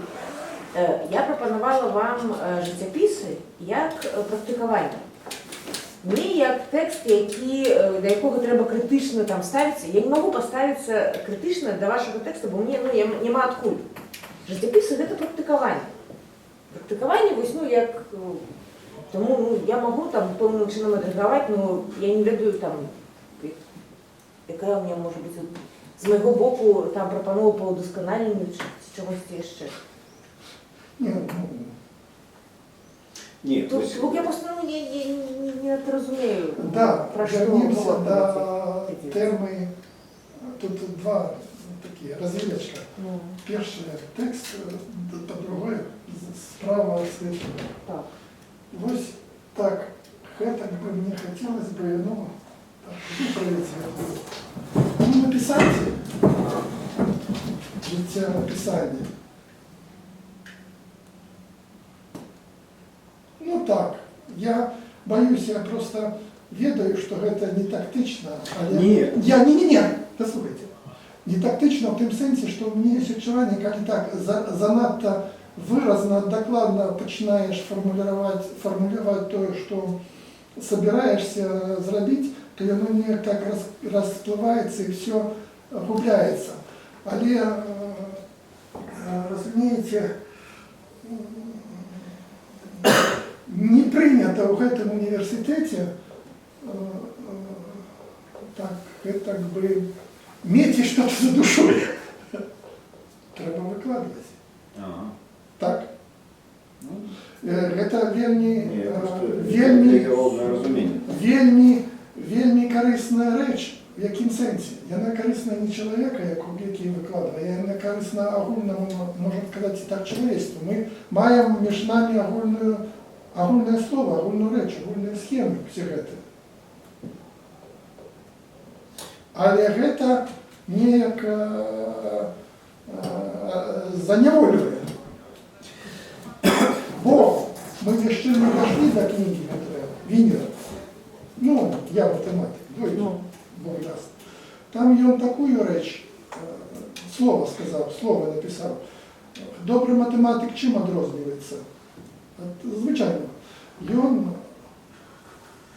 імгненно створює для себе особі мови, язики, тексти, тести, потім він їх використовує, потім їх відкладує куди, потім вже оформляє цей науковий текст. Ось так. Таким чином, ось коли чоловік має здольність маніпулювати некими підсвідомими образами, свідомими ніяк можа гэта не укладацца там ні ў марксяціну, ні ў гегельяняціну, ні ў кантіянства, ні ў мацкевічства. Потым ён можа все гэта, ён павінен все гэта аформіць у добрай такой форме, каб другія асэнсавалі і пачаўся гэты працэс перадачы. Ось што я кажу. Тут, Леонид, глядите, вот я бы не сказал, что мастацкий у вас текст, да, а худший лиричный. Да, ён такі асабіста ліричны, да? Таму без там, дазволу я не ведаю, ці варта яго там, напрыклад, там, ставіць на сайт, кудысьці там публікаваць і так далее. Да? Ці распаўсюджваць. Але ж тут ужо наша хіба. Да? Я думаю, што калі Таня ставіла гэтую задачу па жыццепісанні, да, меўся на ўвазе узор вось Геса, да, з Кнехта. Ну, з гульні ў бісер. Я его апелявала до Наркова. Да, з гульні шкляных перынаў, да, вось гэта. Ну, вы ж ведаеце. Я ж сам гэта сказал. Ну да, не, так вот, глядите. Там, ну и мы мелись это за узор. Калі атрымалі ваш тэкст, то, напэўна, параўнанне з там узорамі, там, ну, нешта такое было незадаволенасць. Тут варта, я думаю, что просто адысці ад стэрэатыпаў. Не заўсёды это ўдаецца. Да? І таму трэба, напэўна, лічыцца з рознымі тэкстамі. Ну, не просто трэба лічыцца, а можна лічыцца. Да? Як калісьці там той же самый Бобрович там, пасля гульні там напісаў свой тэкст там, пра гульню. Там, да? Ну, ён не такі, як мы пішам, не такі, як мы, можа, чакалі там, і так далее. Гэта той, што надрукаваны ў зборні. Да. Вот. І ваш тэкст таксама это не тое зусім, што вы чакалі, напрыклад, ну але ж чаму не, да? Тэкст ёсць тэкст. І тут вы маеце рацыю, што прадукты павінны быць, а не толькі балбатня там на словах, там, да? І тут толькі ў гэтым асяродку. Таму я просто не зразумеў статус тэкста. Да, жанр, статус, адреснасць, адресацыя. Да? И калі гэта выправіць ці зразумець, то это что тычыцца мінулага тэксту. А что вы далей збіраецеся напісаць? Ну, тэкст. Ну так, я думаю, что з гэтымі трэба пагадзіцца. Прычым, паколькі, вось як вы сказалі, і, ну, яны не разумеюць моладзь гэтых рэчаў, да? Што вось ваше адрозненне ад астатніх, яно вельмі такое экзистенцийно серьезное, да, то я думаю, что вам не варто ставить научальных задач, учебных задач, да, дидактичных. Вам варто, от вас варто чакаць ось таких рефлексивных, може у добрым сэнсе мастацкіх тэкстаў, да, с асабістай пазіцыяй назіральніка за ўсім гэтым, да, ну каб было гэтым, не гэтым, там, ну, что уже вы выберете в якости там, предмета и объекта описания. А жанр, статус, адресация, да. Но только треба, каб ну, оно было трохи зразумело, и каб оно не натыкалось на чаканні неправильные. Что, чаканні? Про какие чаканні? Ну, про наши, я ж кому? Не, у вас были чаканні, по-перше, тады 5 месяцев тому, пытальные чаканні. А по-другое... Так, а мы успрыняли ваш текст як адзіны адказ, дзейнасны адказ на тыя чаканні старыя. По-перше, это текст сплошная скрозь, иллюстрация того, что было там на минулом занятку. Коммуникация. Говорится одно, воспринимается другое, разумеется, третье. Там вот так вот это. Згодны? Ну, неким чином, да. По-другое, з великой свободой можно по этой касте потоптаться. По какой касте? Ну там, я не разумею, что прочитал. Можно. Пусть так, по методологам пройтись. И по этим науковцам. Да. Не, ну тады давайте это самое, Таня, калі Леонид не супраць. Ну так, я... Да, у блогах на сайте Летучего университета можно поставить. И все познаются. Там у меня есть, там есть это, кто читал? Я читала. 2? 2. Добро. Там просто в середине выделено шрифтом. Там, где в середине, где от я, там это вспомины того, кто там лежит. Это уже отдельно. И они в оригинале выделены шрифтом. Я перешлю. Да, ну лепш туди. І, ну так, перешлите мені туди. Без выделения, да. Ага. Да. Ну, Вот такой РТФ. ага. Я не ведаю, як тут сформулювати тое задание на курсовую, ну, на огульную магистерскую працу. Я пам'ятаю просто, что уважаемый, шановный Владимир Мацкевич сказал пару годин тому, что есть такие дипломные спектакли. Казали? Ну, это относно того, что мы с Романом обнаружили. Ну, есть, Тут есть, все есть. по-разному обнаружили. Да, есть такое. Есть. Вот может это так можно залечить будет, коли что отрывается. Все Ну, так. люди. Ну, тут ведаеце это самое. Я ніколі, ну ніколі, з певних часов, коли став тут уже асэнсоўваць свой сталы ўзрост, ніколі не выконваю заданні. Гэта, ну, трохи бянтэжыць, раздражняе там Таню, там астатніх, хто мне ставіць задачи часто, что тое, что я раблю, потым не чакаю. Я думаю, что вы в этом так само знаходзіцеся, і ваша в этом сенсе курсовая ці там пэўная дипломная там праца, да, она может быть цалкам вызначена вами. Текст, но только пожадана, каб у гэтым тэксце, ну, былі вось гэтыя звычайныя наши рэперы, да? Самовызначэнне, там, адресацыя, хоць нейкім чынам, там, мастацкім, паэтычным, ну, хоць нейкім чынам пазначаныя і зразумелыя. І тады ўсё будзе нормально. А про спектакль я не разумею. Ну, в сенсі текст, ну, ну, може бути да, спектакль, да, може да, бути да, текст, да, я правильно да. зрозуміла? Был такий диссидент Геленков, и он там написал в якости дипломный черновик. Чувствую, его на 10 лет лагеря в 40 лет. Но мы, на жаль, не маем такого. Лагерей у нас нету.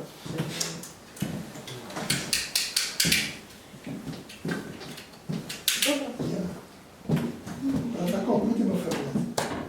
Обов'язково. Протокол? Что вы не смотрите так? Так у нас же секретаря не было. Все пропало. Ну, вообще, это просто я задумался, что протокол, мы как-то привыкли к этой фигне, что все записывается. Я все записываю. У меня всегда записано. Кто что должен.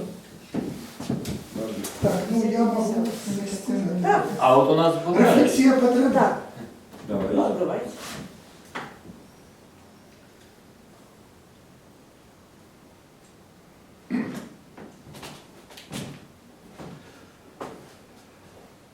Ну что сказать? Вы не в окно собираетесь выйти? Не забьешься, покалечишься.